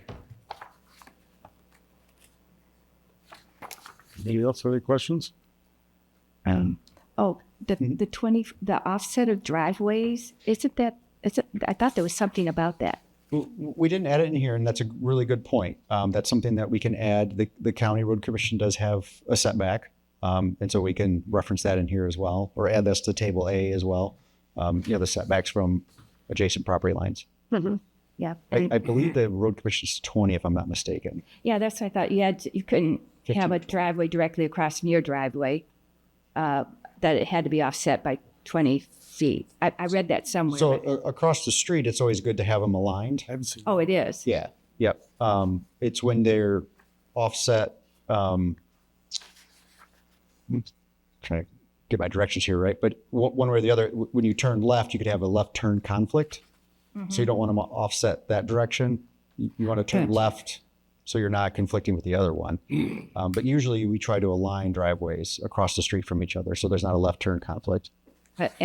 So with a driveway and a road, it's like a subdivision road and a driveway, it would be offset, not two driveways. Usually residential driveways aren't as big of a deal because the turning movements in and out are very limited. Yeah. So it's not very often that you would have a conflict. It's really intersections that you really, or highly trafficked, maybe commercial driveways where you're getting, maybe a gas station where you're getting high turnover, or a convenience store where you're getting a lot of turnover, a lot of people turning in and turning out. You really want those aligned with a road if possible, or another driveway if possible. Okay. But private driveways, if they're offset a little bit, that's usually not a big deal. You see that all the time. Yeah. Like I'm thinking private roads and driveways versus private roads. Yeah. Private roads would just be like an intersection if they were aligned. Essentially. And it depends on how many people you have on it. If it's a bigger subdivision where maybe you have 30 homes, it's a private road, you'd really want to consider. And we kind of addressed that in here about reviewing proper alignment. Mm-hmm. So that statement is in here, and that would be done by typically the township's engineer when we review plans. Okay.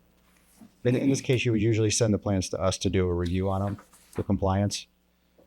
And we can look at those things to make sure it's properly. Page 37, item 4, statement that the township may intervene to repair or maintain the road. So who in the township, could it be anybody, in the township board or just who would be responsible for that? But just, you could, I would be concerned about who, different interpretations, right? What's good or bad and responsibility, because you could have, some neighbor just doesn't like the guy or something. If I was glad it would be a complaint from somebody in township or one of the township officials, and then below that the penalties and enforcement. I guess the two are kind of tied together. And who does that?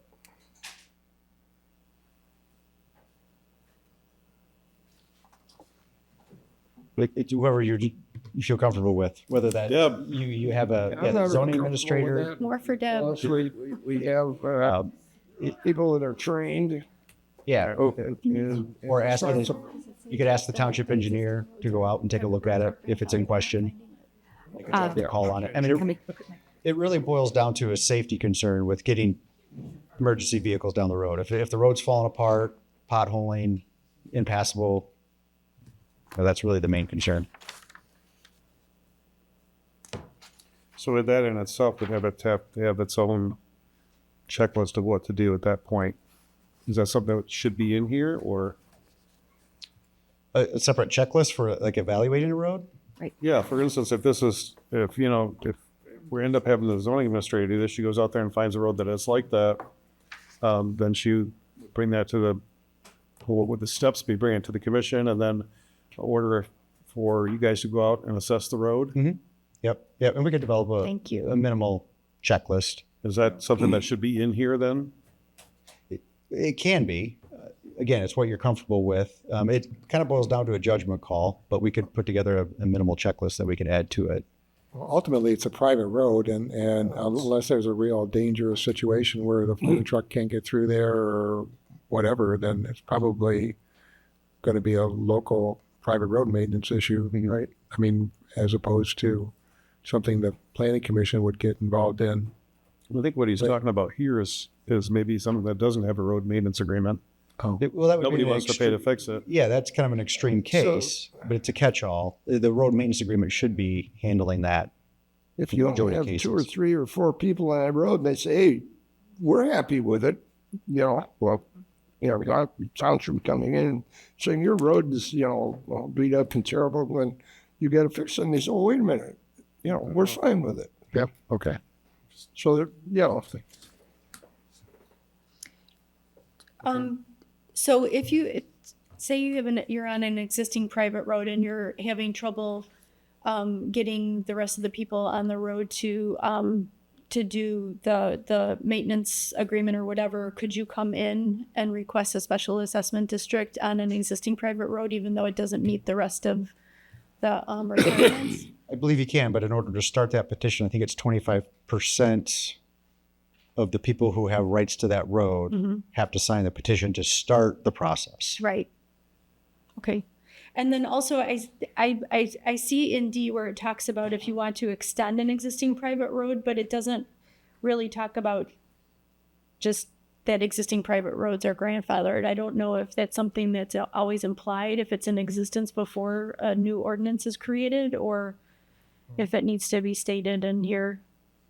I would be concerned about, the public not, because that didn't catch my eye that was actually stating that an existing private road is grandfathered. Okay. Yeah, we can note that. That make you feel better? I think it would only be when it changes then.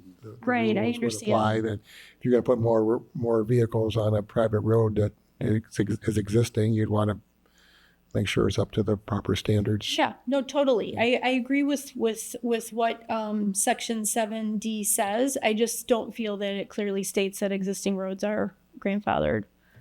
As long as they remain, as they are today. I don't know if this is the same, it's part of the same sentence, application to existing private. If there is a private road and it is narrow, but there's 5 houses on it and there's one lot left, when that one lot is bought, then it becomes, how do you handle that road that isn't 66 feet with the easement?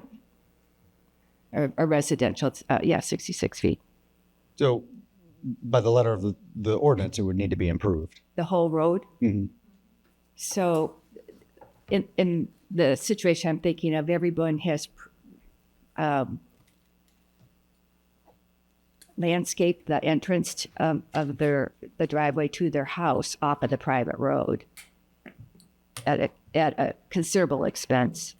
And some of them may even have their raised septic tank in that 66-foot easement. It shouldn't be. Okay. Yeah, I'm just saying, as of right now, because of the road's narrow, the septic, the tank, above ground tank, is really close to the road. I don't think it would be outside of the 66-foot limit. You're saying for an existing road? Yeah, for an existing private road. It's a good point. I mean, there's some leniency in here to allow for variances if needed. There's always going to be unique cases. You can't cover everything. So, there's got to be some sort of. You'd apply for a zoning variance then? Yeah. Okay. So what? Yeah. Because I was also thinking, like, if you've got a double wide lot and the owner decides to subdivide, does that now mean that the road needs to be upgraded because you're adding another house to the? Not if you're adding another house. If the road's already there. It's just if you're extending the road. Okay, but in Denise's example, the lot already existed, so The lot it hasn't been built on. Right. So if the road's already to it and doesn't need to be extended, then right. No. it is what it is. Okay, the road is what it is. Yeah. Okay. Yeah. Yeah. But if, somebody owns, 50 acres at the end of that, and now they want to subdivide that and expand the lot, and they want to expand the road, then the entire road would need to be brought up to compliance. Okay. Yeah. And there has to be some sort of flexibility in there to some degree for some sort of obstructions that really Natural can't be moved. topography. Yeah, whatever it might be. Yeah. Yeah. Okay.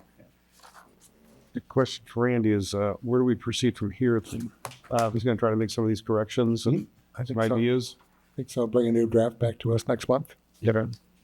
I think the big thing is, or a couple of big items that I want to touch base on, is the number of lots to start with. I think that's kind of a starting point. Like, what is the commission comfortable with as a starting point to trigger a private road? Is that 3? Is it 5? Maybe you're not prepared to. Is there a typical? I've seen them all over the place. I've seen from 1 to 5 is about the most I've seen. That it can still be considered private. Right. So Basically, the line between a shared driveway and a private road. Right. Well, shared driveway is 2, so. Well, but I would think it'd be above shared that. could be 3. It could be 4. It's all what Whitewater Township says it is. Really. And So yeah. if we would come up with a number, what would it be? Because I think that's what he's looking for. Yeah. 2 to 3 personally is what I would be comfortable with. I mean, you get beyond that, and if you do have any sort of issues with the quality of the road or private driveway at that point, how does that ever get corrected? Yeah. So I wouldn't personally be comfortable going to 5 or 6 if it was me. Just my 2 cents. 3. I think the point is to make sure that road is maintained primarily for emergency vehicles. And that's really the key issue. And that's the key. Maybe Josh needs to weigh in on that too. Yeah. And did you give a number that where it goes above a private fine, road? but then you have property changes, Where it goes ownership, and above. where you run your off. Public? Yeah. You're going to be in court. We didn't, no. Okay. And primarily that goes back to the road commission. Road commission for a while now has not been accepting any roads as public. Okay. So they've kind of washed their hands of that and say, right now we're not taking on anymore. Oh, So makes sense. It's funding. yeah, it comes out of that, yeah, and maintenance and. Yes. So you're saying if a developer came to the township and said, I want this to be a public road, the road commission would say, no, thank you? They could always apply for it, but what I've seen over the last several years is that the road commission said, no, we're not taking out anymore. So I didn't know that. We're not saying that there's not cases where they haven't made exceptions, but the norm has been no.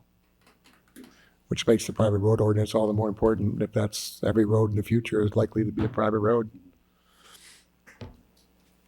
Is there anything else you're looking to get from us besides a number and a driveway?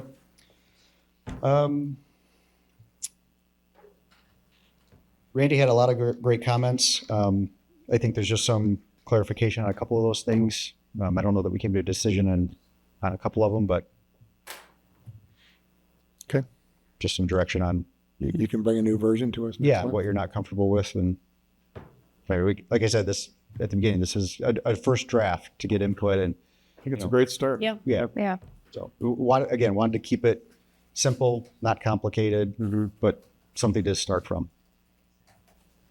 And this is a general ordinance again, so this is not part of the zoning ordinance. I mean, I've seen private road stuff incorporated in the zoning. I think East Bay does that, and maybe some others. But we have always had a tradition of private road ordinance being separate. So. Thank you. All right. Well, thank you all very much. Appreciate the feedback. Thank you, Travis. So I'll get a revised draft sent out in the next few days. Thank you. That's exciting. Irene, you're up. Hey. The ROWG met last night and we reviewed the white papers, and you have hard copies in front of you. So please take some time and take a look at them, because these are living documents, and we'll be adding and editing as we uncover more information. But we would like input from the Planning Commission if there's something that you feel we need to be looking at that we haven't addressed yet. There are two topics on Keith's original page, which is on your cover sheet, that we have not gotten to yet, the STR operators and the Whitewater Township citizens. So we'll be beginning that work at the workshop. I'm also going to have a copy in a binder kept at the table at the request of a person who was at the meeting last night from the public, so that they can take a look at it. It won't leave the building. We're not going to publish an electronic copy because of the fact that things are going to be changing and fluid, and we don't want people, we would rather have people have access to the most current. So I will put in, whenever a change is made, I will put in a new tab with a new dated copy of the white papers so that they know that they're looking at the most recent version. We would like to get our first workshop scheduled, and I've already checked with Mill Creek Academy and with the facilitator, and we're looking at January 22nd, which is a Thursday, or January 26th, which is a Monday. And it would be kind of a 7 to 8:30 kind of thing. And I would be asking all of you, in addition to the ROWG members, to be there to facilitate with the groups. What's the dates again? The 22nd of January or the 26th. So I'd like some input on that, if one date definitely doesn't work for many people, or if there's no preference. Either date works for me. What were those dates again, The please? 22nd or the 26th. It's a Thursday or a Monday.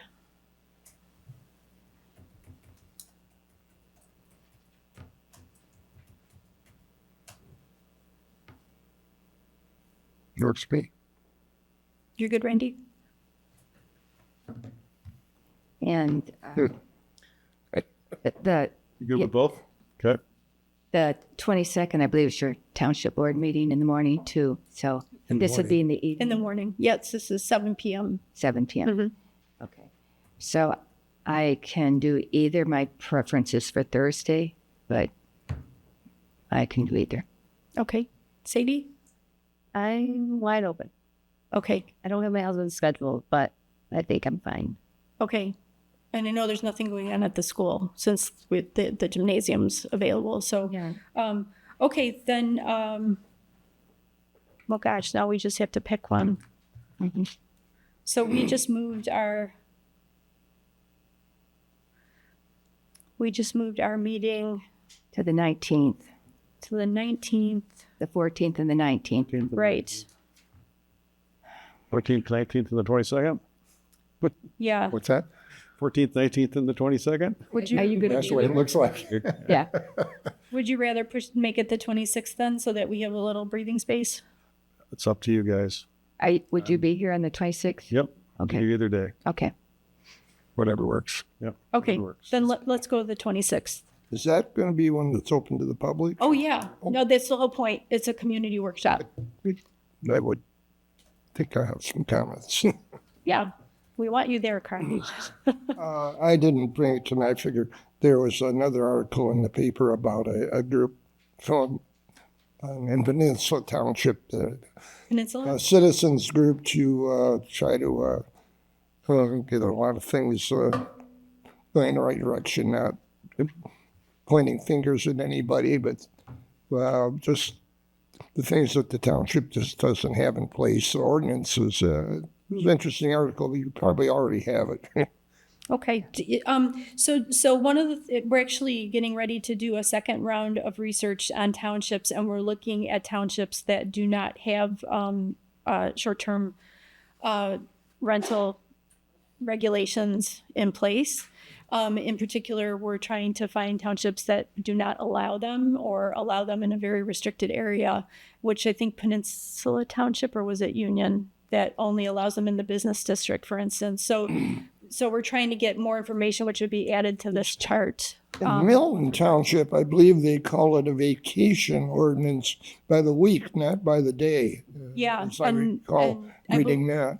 I believe they're going through a lot of meetings and work right now to revise they're trying to, I think, tighten their restrictions back up. So, Torch Lake Township has it either, okay, because they only allow bread and breakfasts. motels and campgrounds kind of thing. Okay, so that's what we're working on for the January meeting.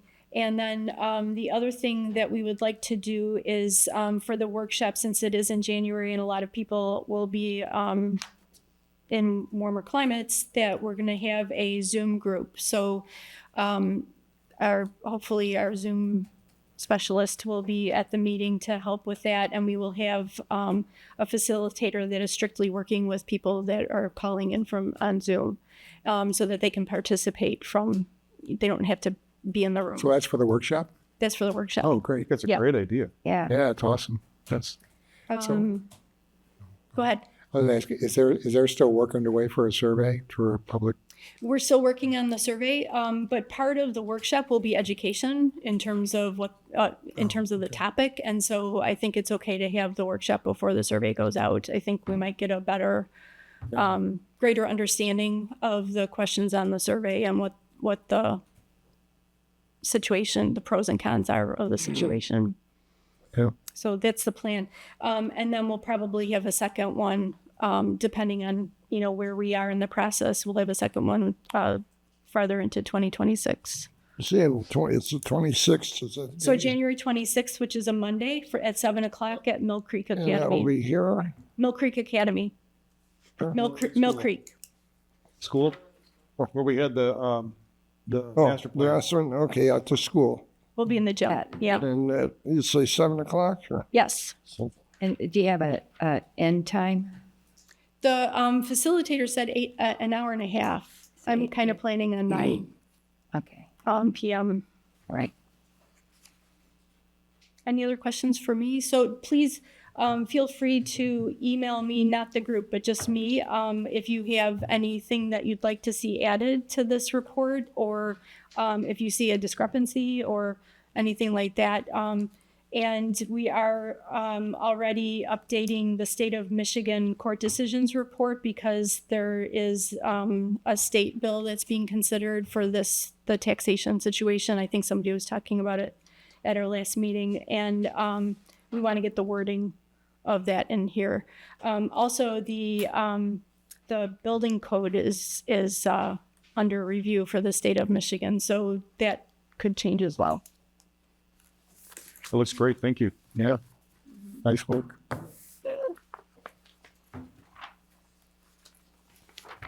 Any questions for Rain? No. That's awesome. Thank you, Reed. I gotta say the idea with the for the workshop, I think it's a great idea. Yeah. I still have to order now that we have a date. We'll do road signs. We're also going to, it'll be on the website. I think I'm gonna ask Sadie to get it posted at Mill Creek on their website, and probably the Elk Rapids News and the Eagle. And then also we talked about getting signs in various places around town, like, do I have my list here? Renee's Quilts, buildings or businesses in town, as well as like the village market. And if people have other suggestions, I'm definitely open. At the school, where families pull in and out. Sign there, Yeah. Maybe out here when people do not by the dumpsters, but maybe when they pull in. Right. Yeah, the road signs. Yeah. Mm-hmm. That'd be great. Any other questions? Great. Thank you, Rain. Thank you. Thank you. All right. Wineries and tasting room ordinance. Did everybody get a chance to review? Any comments on the changes and all the red lines? Yep. It's not that bad, actually.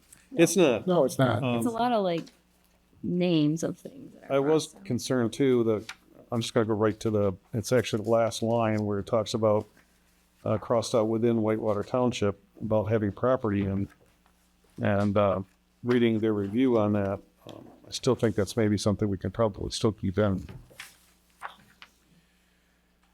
I think one of the things that caught my attention, and I don't know this is in the red line, but in other information, is the need to strengthen the record of how these conclusions are being drawn, like how we are, what's the information do we have, and how do we connect the regulations with the goals of the program? How do we look at traffic? How do we look at efforts to preserve agriculture? I mean, I think it's the show your work thing again. What are we connecting here as far as findings of the Planning Commission with this draft ordinance? So I think that's something we have to work on. I think it's easy. It's not easy, but it can be done. I don't think we're close. Yep. I agree. That is something I could probably work on. Basically, finding the facts on how we came up with this so far. Yeah, I can help with that as well. Yep. I've got some thoughts I'll share with you. And Okay. And You want- any research that Sadie did? what you have. Yeah, I think we'll push it through and to each other, and we can make edits if it's necessary. I think that's an effort to. I mean, it can never be bulletproof as far as litigation is concerned, but the connection between what it is we're trying to accomplish and the regulations needs to be as clear as we can get it. Okay. And then, so next step would be to look at finding a fact or whatever you want to call that for this, and then reworking this, and then at what point should we have a hearing? Well, when we're ready for public comment on it, put it out there just like any other amendment, advertise it, comment, make edits, changes based on that. Yeah. So I do have some discussion points when you're. Yep, Okay. right ahead. All right. So when you think of this, we're designing it specifically for business development, but we also have to, we're not doing it specifically, we're doing it for the township. It's not just one group of people. So I don't know where it's taking into consideration the neighbors of the business that with the setbacks for the noise and the parking, visual from the road kind of thing. There is a 1 acre minimum in ag district, and that makes it actually, it's just like an R1, a residential with 1 acre. So if you envision a neighborhood of 1 acres, and then someone says, I'm going to put a cidery or a distillery in the middle of it, you have to consider what impact that would have on the surrounding neighbors or the potential neighbors, because this is how it's currently zoned for 1 acre minimum. If you want to revisit that and say we will increase the acreage up to 5 acres, it's which is a very common minimum, then that would give more distance between the parcels. The 20 acre minimum, the licensee, a farm person could lease their property for 50 years, and someone can put in a winery or a distillery, and they would still be able to do that. So we have to think that it's really not anyone necessarily from our township, just that they could lease the land. And I don't know how you can get around that. Well, it does say own. It says own. Yeah. So that doesn't include If the I lease. if I own it and I set up a corporation and I have 5% ownership, and someone says to me, I'll invest, the $5 million or whatever. I'm part owner. I don't know how. I'm just asking you to address that. I don't know how that would work. The number in the setbacks from the road. Noise carries, there's enough road noise, both roads, and I can see where neighbors would be concerned. So I don't know how we're addressing the concerns of the neighbors of the cidery. I think the noise ordinance is supposed to take care of the noises. We don't want to put Yeah. noise information in here. Yeah. If we need to adjust the noise ordinance, then that's something we have to talk about, but Yeah. I don't That's think we want to put That's what I mean. I don't know where the considerations for the adjacent properties and the nature of the community at the current level, where that comes into the ordinance. Do you write the ordinance and then revisit the setbacks and the noise ordinance? Or how do you handle it? I don't know. ready? Well, I think the noise ordinance needs work one way or the other, in terms of not only just wineries and cideries, but throughout the whole township. Yeah. And the hours of operation until 11 at night, 8 times a month, that would be, twice a weekend at least. If you're in a residential R1 neighborhood and someone puts a business next to you that's operating till 11 o'clock at night, you might have some concern about the noise. It could be any 8 days. There's school nights, any time of the year. There's no limitation. And then eventually, there'll be some need for modification. But then they'll always want grandfather clause. So I'd like to see It's only something. permitted in A1, not R1. What? It's only permitted in how it's written right now in A1. A1, not correct. R1. But it's essentially a 1 acre minimum. So do I want to, I guess we're doing this for the benefit of the farmer. And if the farmer wants to do this, then they need to set up a buffer zone around this business so that if they want to develop the rest of their property into a residential R1 subdivision, they could, but there should be a buffer that they know about that they would have to do when they start the business, not think, oh my gosh, I've had this business and now I want to put in a subdivision too. I think there needs to be some planning for future development in this as well.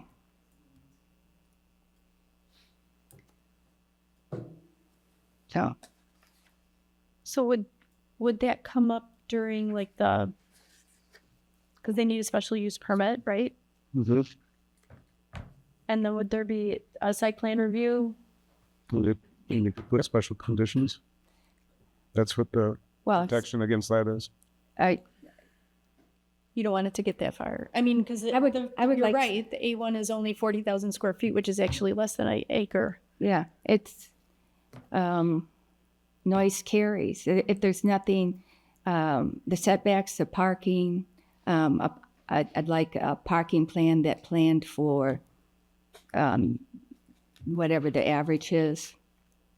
Like for 100 people, there may be only parking for 30, but in reality, it might be more like 50 or 60. There should be a parking plan for a small event, and then additional parking for if there's going to be 100, 150, a parking plan where it's actually on paper where that parking will be. And it has to be the same for outdoor events as a cidery if they're going to have events. Because the cidery is going to be in an ag, and you can't regulate in agritourism. You can't. There's kind of a nebulous line. So whatever you're doing for ag, it should be the same for the outdoor venues. Well, that's why I don't want to put anything in here for outside venues, because that'll be in a separate ordinance that will work on. But I don't see the difference between the setbacks and the noise requirements and the hours of operation. Well, I'm not sure what you're talking about setbacks, because that's when you build a building, you have to be so far back from setback lines. I don't think there's a setback for noise. There's nothing in the ordinance that says that. No. And I don't know of any ordinance that has setbacks for noise. For some businesses, there's, I think when ordinances are developed, their zonings developed, they aggregate commercial businesses together and industrial businesses together, and they have their own setback requirements, and they put them there because the noise, maybe the fumes or whatever, to keep it away from the residential areas. Mm-hmm. So you're putting a cidery in essentially a residential neighborhood. You have to take some consideration for noise and smell and. Well, it's Ag 1, right? It's ag residential. Ag 1 acre minimum. Residential, couldn't it? It could. Yeah, essentially, it could be someone could come in now and turn all of their 100 acres into a subdivision. So. Well, then it wouldn't be ag anymore, would it? Yeah, it'd still be ag in the ag district, but it'd just be zoning residential improved. But for me, I'm looking for some considerations here for the. Well, my suggestion is, why don't you put together something for next month on what you think needs to be in this, and then we'll go over it. Okay, I can. Because it's too vague for me to understand what exactly you're asking for. Yeah, I mean, it could be like a radius, no residential property within a certain radius of, but I don't know. Then it'd be interesting to see what the attorneys say, if you can do something like that or not. If it can be an overlay. Right. Yeah. I have a more minimal issue. In Article 9 on page 42, 9.07, schedule of off-street parking requirements, why does it say residential? Where was that? Sorry, Irene. 9.07, it's page 42. I think that's because that's the way that article is organized. They have things grouped into different categories. Yeah, if you look, I have to go back and look at That's why it's actually, under that. Hold on, 9. Any more looking at the wrong chart? Or no, that's actually part of Article that's the 9. parking. That's how it's That's how worded. it's organized. No. So we talked about where we're going to put it. There's residential, business and commercial, offices, industrial, There's no and we had agricultural. said residential was where it would go because that's like where Okay. churches, hospitals, nursing homes, elementary schools, all of that is under residential. Okay. So stadiums, dance halls, private golf clubs, Stadiums. stadiums. So that's why I think that's just how that table is set up. Okay. Okay.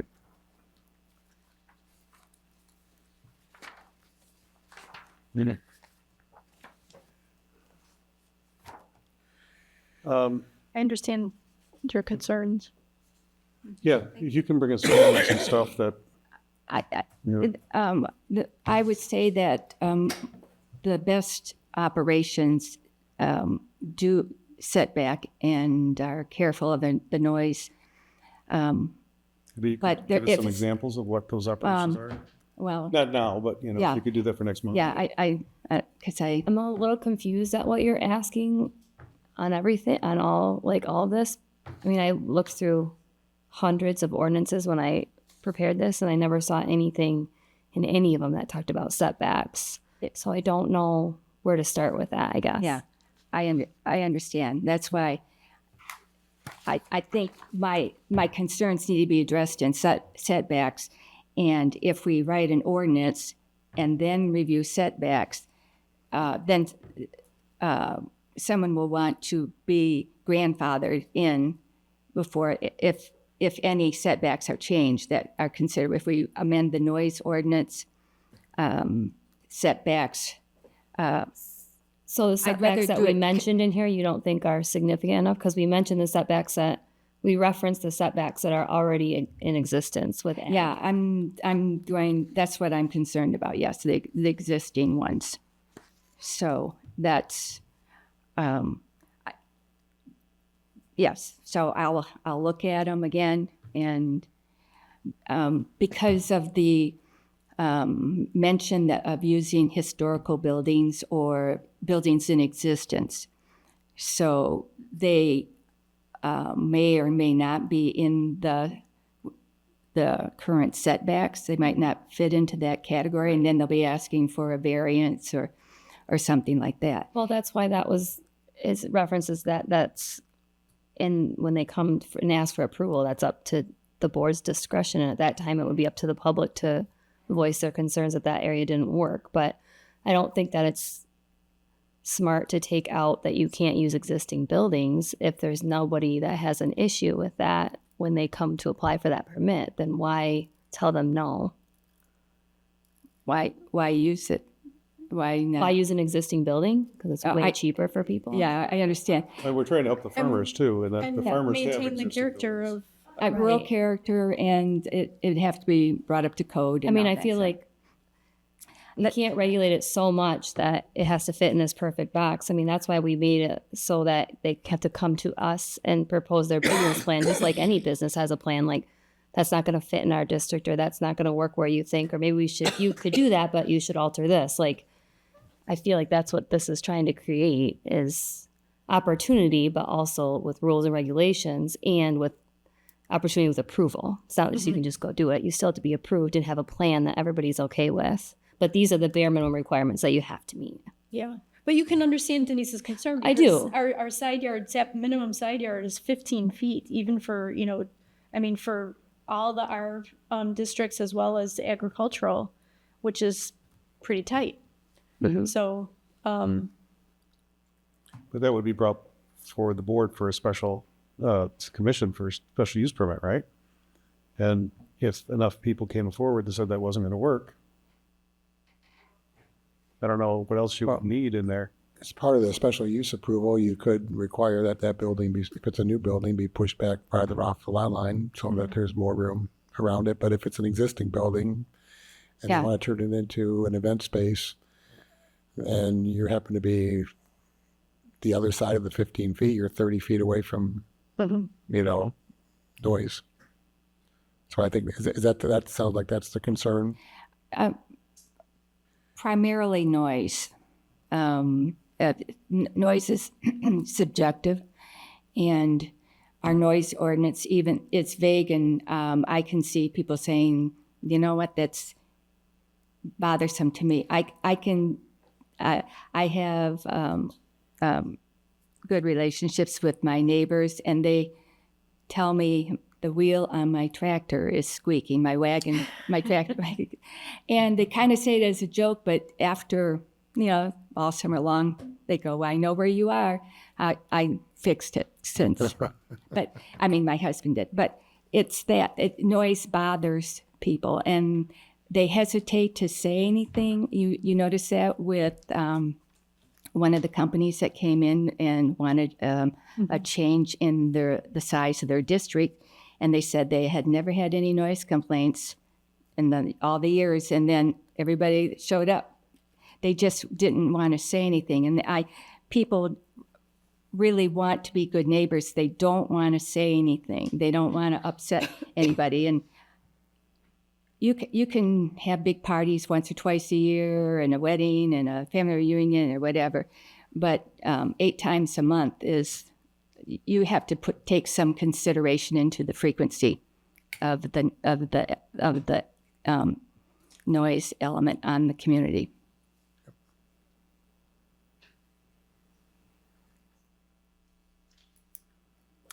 Well, I think that is definitely should be addressed in the noise ordinance. That's what the noise ordinance is for. Yeah. And that's, something I guess we should take up on. As far as the setbacks go, I don't know if that's even legal for us to change them. It's something we'd have to ask the attorney. I'd be surprised if he said you couldn't, but. No, we would? I'm not. Right. Yes. But for new construction. I think we're talking about existing buildings. New construction, you'd have to come in and get. It'd have to be 15 feet off. You'd have to get Still pretty close. special use permit too, correct? Yeah. Put together something, Denise, and maybe if you want to look at the setback thing of it, we can push it to the attorney and see if there would be any issues with that. Yeah, that and some of the more successful groups.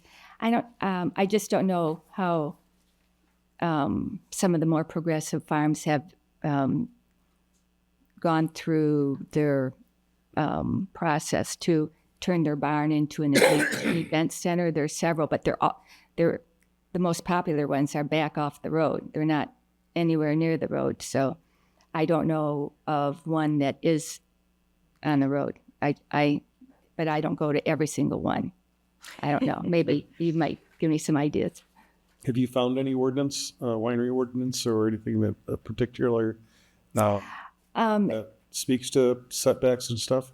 I think what businesses have done is they have chosen the land and designed it so that naturally they have put their winery in the middle of their vineyards to give that long windy driveway a look. But even still, Old Mission Peninsula, they have issues with the noise, and part of it's topography. You put something on the peak of a hill and the noise goes everywhere. If you have something in a low-lying area, it's like it's being bermed. It stays within a certain radius. So that's something that the business owner has in his business plan or her business plan. But there's no regulations that said that they had to do it. It's just what they chose to do. It does say in 5.13 AC, it does talk about Dimensional. existing buildings, be page 39. existing buildings and existing setbacks of lawful non-conforming buildings may be approved as an exception. It's requirement. So there are some, If there is wording in here. Yeah, and you have to address permanent building versus non-permanent temporary building like tents as well for noise. A permanent building, you know, it can be pretty porous, but it's permanent. For a barn, it just depends. There's so many variables that I just would like some more thought put into it for the noise. Well, if you would put something together for next meeting that we can all If there's see what you're talking about, and if there's no maybe noise, we can send that to the attorney to look at. And yeah, okay, that sound okay? yeah. Sure. Anybody else have any questions? Yep. All right. Thoughts on time frame with this then? So January, we'll try to have the our kind of findings for this done. We'll look at what Denise brings forward, and maybe I can get that to the attorney, depending on what she brings forward. Then give us a little time, maybe a hearing in March. What's your thoughts? I just would like to have a time frame set up so that we kind of know what we're doing here. Do a hearing in March, and then deliberate it in April, in case we have to make any other changes. And See how March goes. right, just kind of a time frame. Does everybody kind of agree with that? Mm-hmm.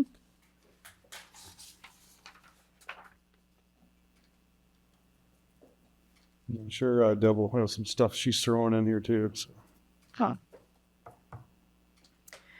Okay. Anything else on this before we move on? Ready? Not forgetting anything? Not forgetting anything? Don't think so. Okay. Oh. Okay, there is no other update on the outside venue ordinance. I'm kind of waiting on what we could determine on this winery ordinance before we finish that. We could add, if we don't start it, it'll never get done. So we could add the noise ordinance as something we start to look at. And I believe that the events that would be allowed, even at the wineries, they meant that it would be a good idea to limit the type of events in the ordinance. I think that was The lawyer Talked talks about about here that. He says not to make an to- extensive list and not to limit it. right. Yeah. So I was working on that list. I'll try to. Do you want me to leave the red line changes in here or edit it and resubmit it? No, I think we can keep this. We'll just keep a copy of this as Okay. it is. I can Start come up with a list of how he said have an extensive list. Seems so opposite of what we were So it first says- thinking, It but says such as rather than all inclusive. Right? yeah, so such as, and then he said listed any. You know, I really think the issue is the number of people. I mean, rather Yeah. than the type of event, because, really, what's the difference between a birthday party and the anniversary party or family reunion? Who cares why they're there? It's the number of people that are there and the potential. Like, family reunions aren't necessarily louder than birthday parties. Mm-hmm. I wouldn't It think. can be louder. Yeah. Be. But I mean, but to try to divide it up like that, Right. It kind of doesn't get you very far. I That's think. what he did. He said 100 people or over 100 people. Like that was, Right. which seems easier. That's a good number. Right. Does that make sense, Denise? Yeah. I'll have some ideas or Numbers? Okay. bring back some. All right, so I think we can start talking about maybe looking at the noise ordinance to work with the wine ordinance, the outside venue, and the noise. And I'm also thinking STR. Yeah, yeah. That might be something the ROWT needs to look into. As far as, Noise. Noise. It- yeah. yeah, what you would add to the noise ordinance for it, Yeah. right? Yeah, that's good to put it in here now, because then we can start. Mhm. All right. All right, if that's all right, we'll move on to new business, which is the bylaw review. We got a couple changes in here that we wanted to look at. Randy is, That's on page 43 and Generously. 44 of your packet. There's the existing section on meetings, section 3. And up particular at issue is the public hearings. I don't know why it went into the detail that it does there in terms of how public hearings are scheduled.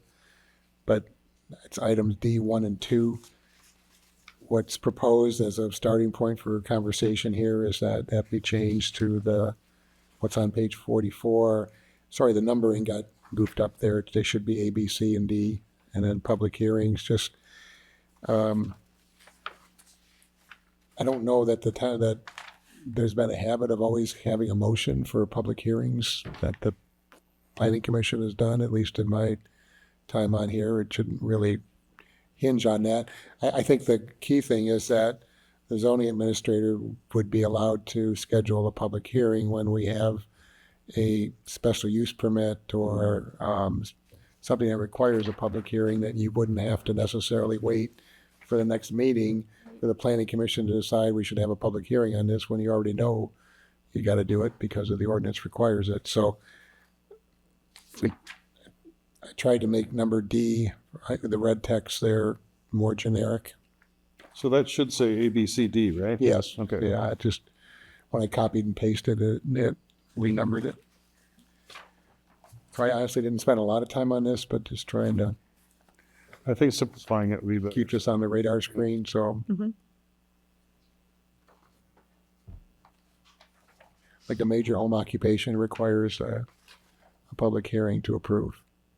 Right. So do you really want to have that come before you and then say schedule a public hearing? And then that's 2 months out before it's considered? No. I agree. I think we should just allow zoning administrator to schedule. Yeah, I think so too. Does anybody have any issue with the wording that No. you have there? No? Entertain a motion to, Are there any other bylaw amendments that we need to consider? I don't know of any, but I don't have any at this time. Usually we do that in January, but did you just want to do it now? we can wait till January. I don't have any guess- other ones that we're looking I at. didn't know if there was anything else that's been, We're gonna have a full plate in January. We can take care of this now.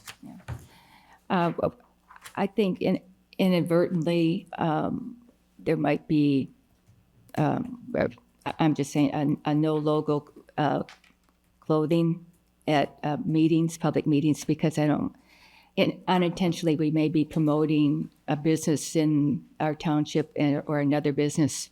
And because if we're on Zoom, that's the only thought I was having.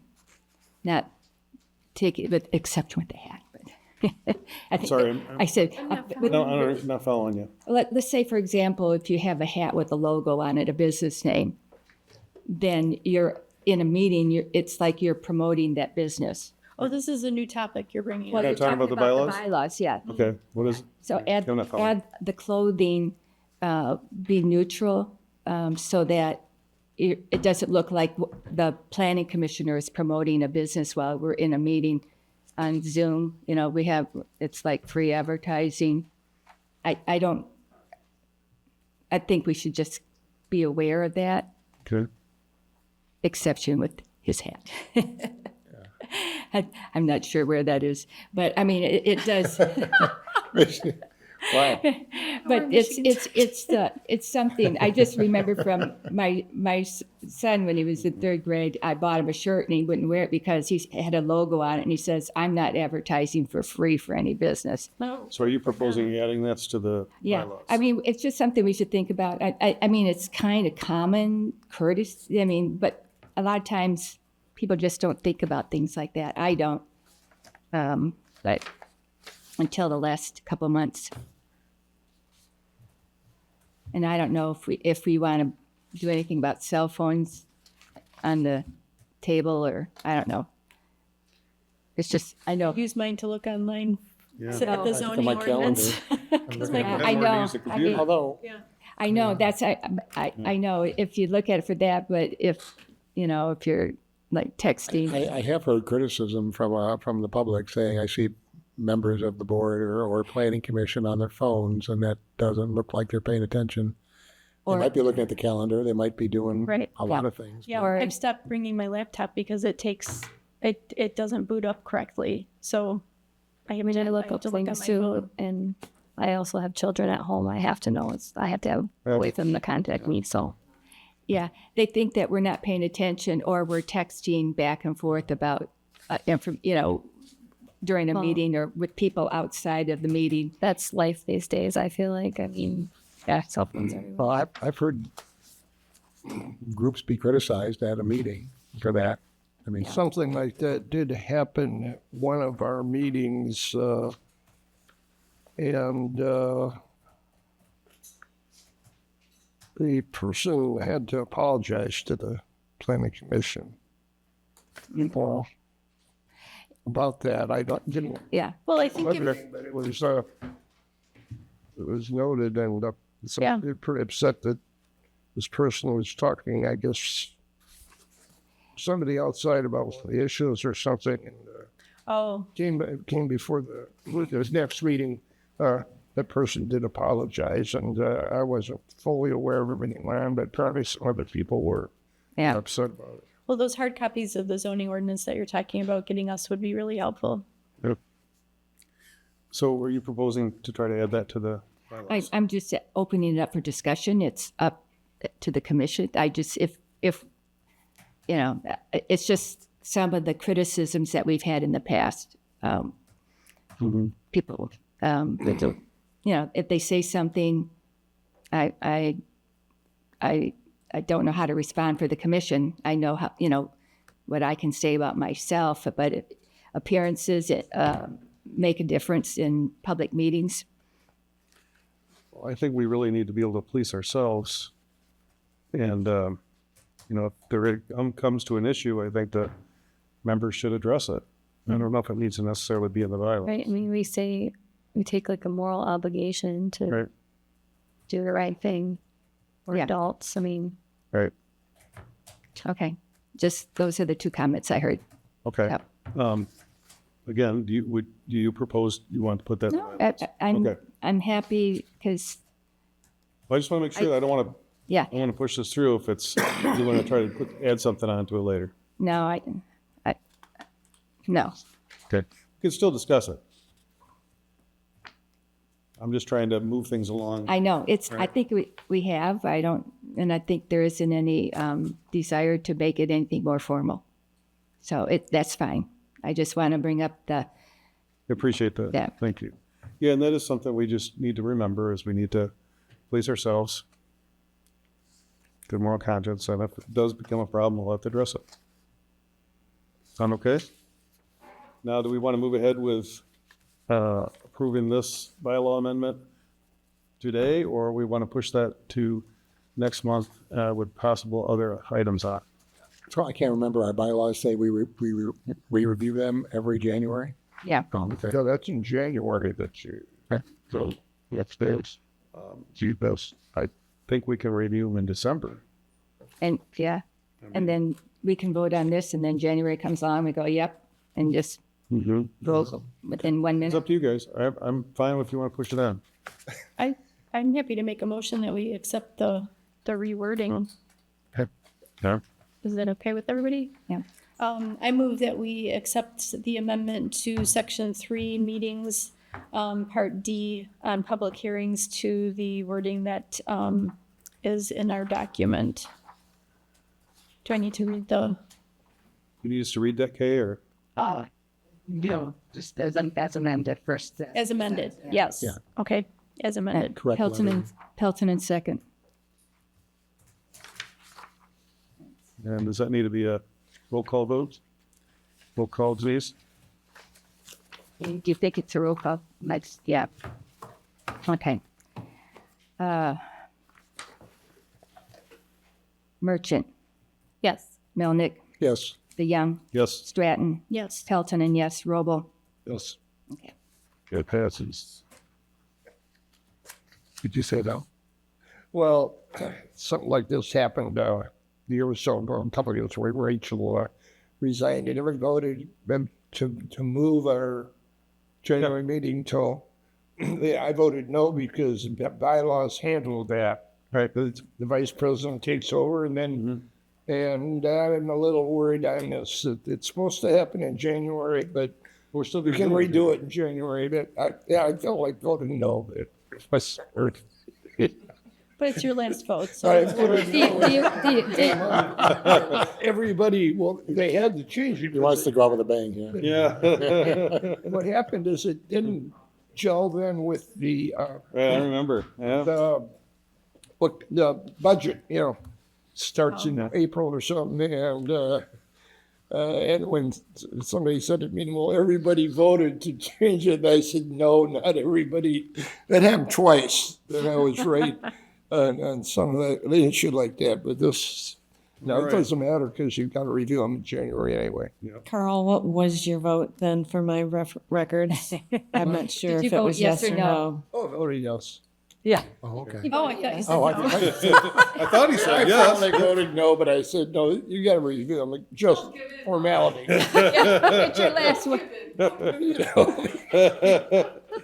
All right, next meeting is January 14th, 2026. Not January 7th, and we'll make a note on the website. 7 p.m. Do we have to, 7 p.m. when does our schedule come out for the year? Next year? And again, Is it done in April? we changed it and then we changed it back because we were supposed to set it, it's our first resolution is Right. the schedule of meetings. So why wouldn't it be in January? Usually January, rest of it. Yeah. Okay. So we'll set that for next agenda for meeting dates.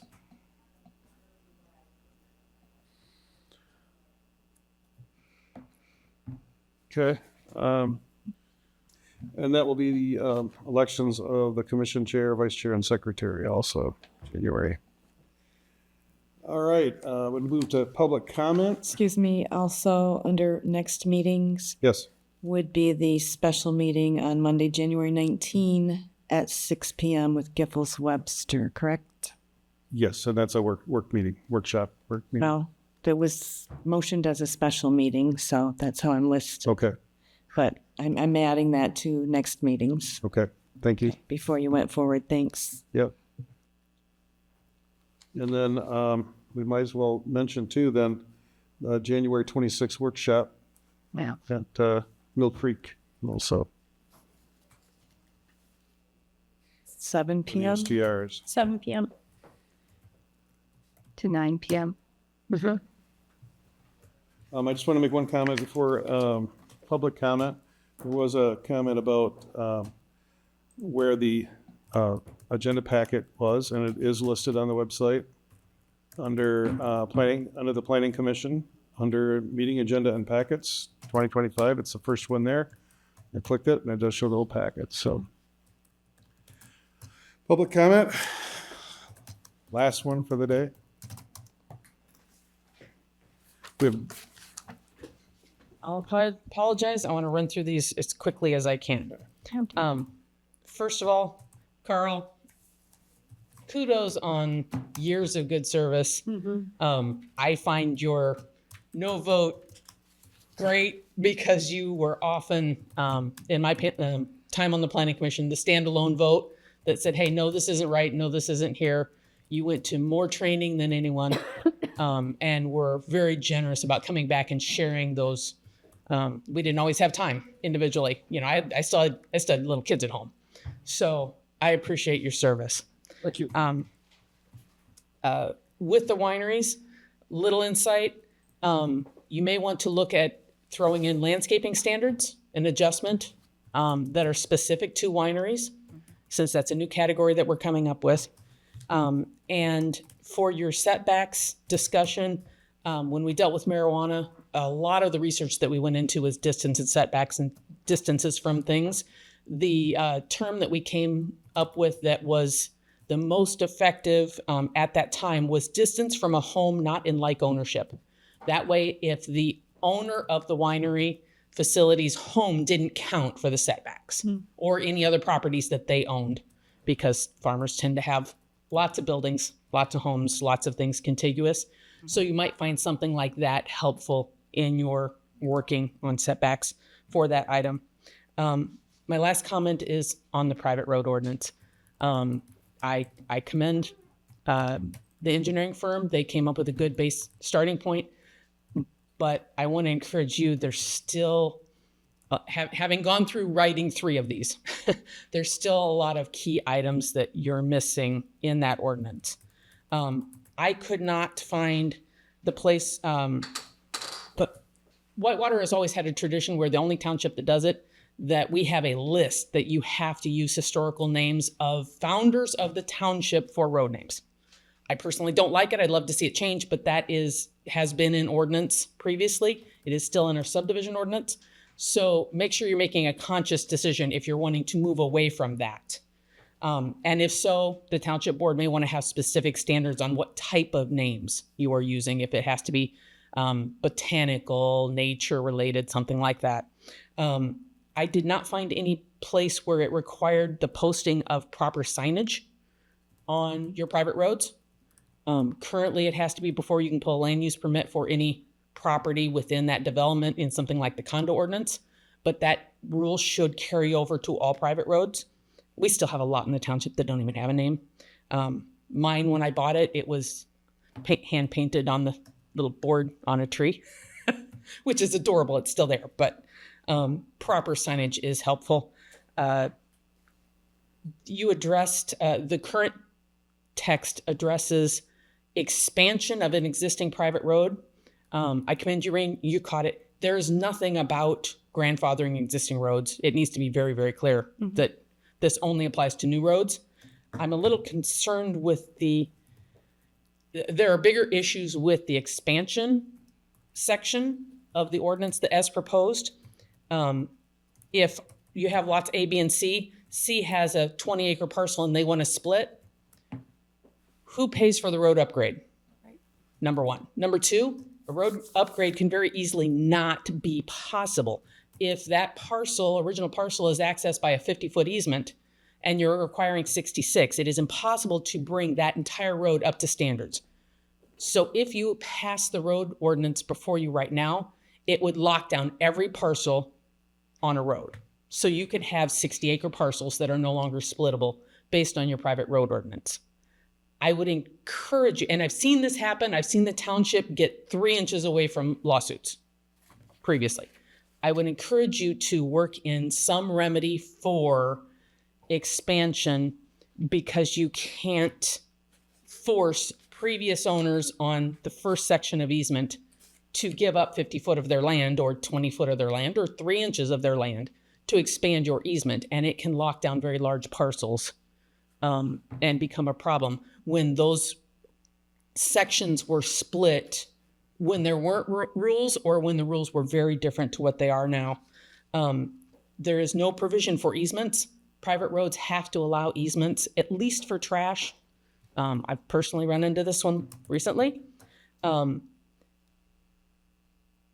Additionally, you have the guidelines are stating if it's an expansion of an existing private road, but it really doesn't say what if you have 10 lots on that road and everyone wants to split their parcel once.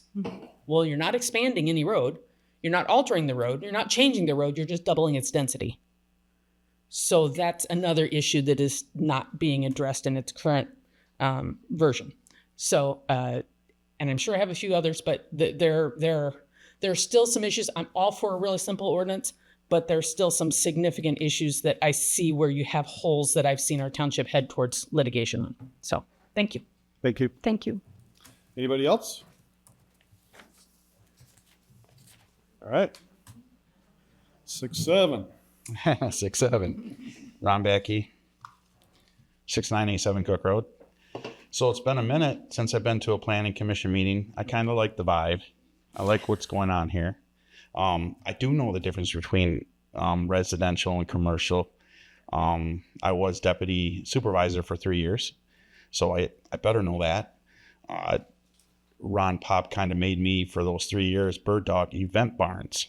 So I kind of have a lot of understanding for the whole event barn situation, and it's a tough one.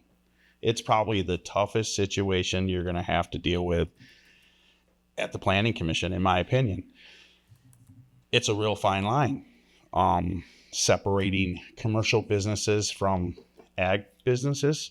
It's really hard to figure that out. I appreciate the fact that you ask a lot of questions and you bring up situations. Noise is a big deal. How do you measure noise?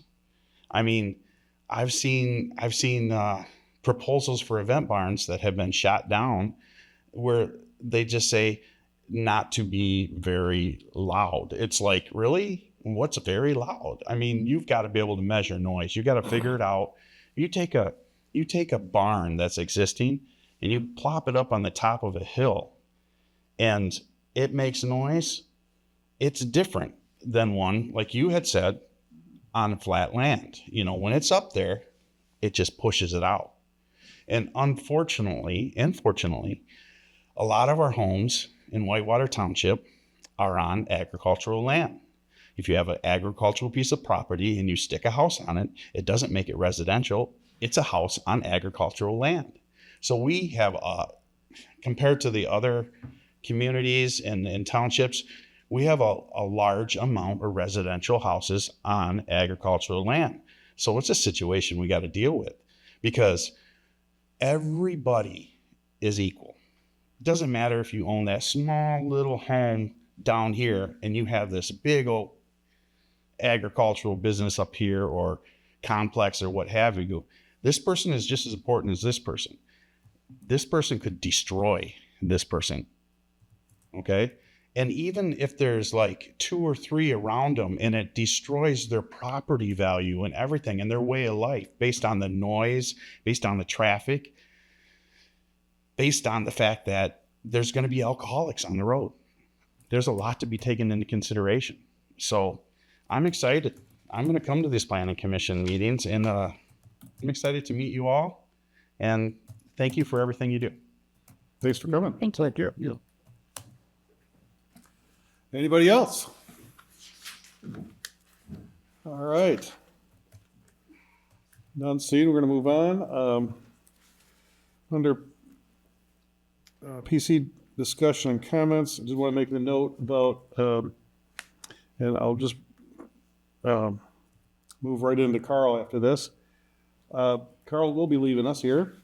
This is his last meeting, which leaves a opening for somebody on this board to go to the ZBA. I'd like you to keep that in mind. Will be something discussed next month, but we'll have to look for somebody for that. And anybody else want to say anything else before we I just talk want to about remind you to Carl? make sure that you get back to me with any changes or information you'd like to have added.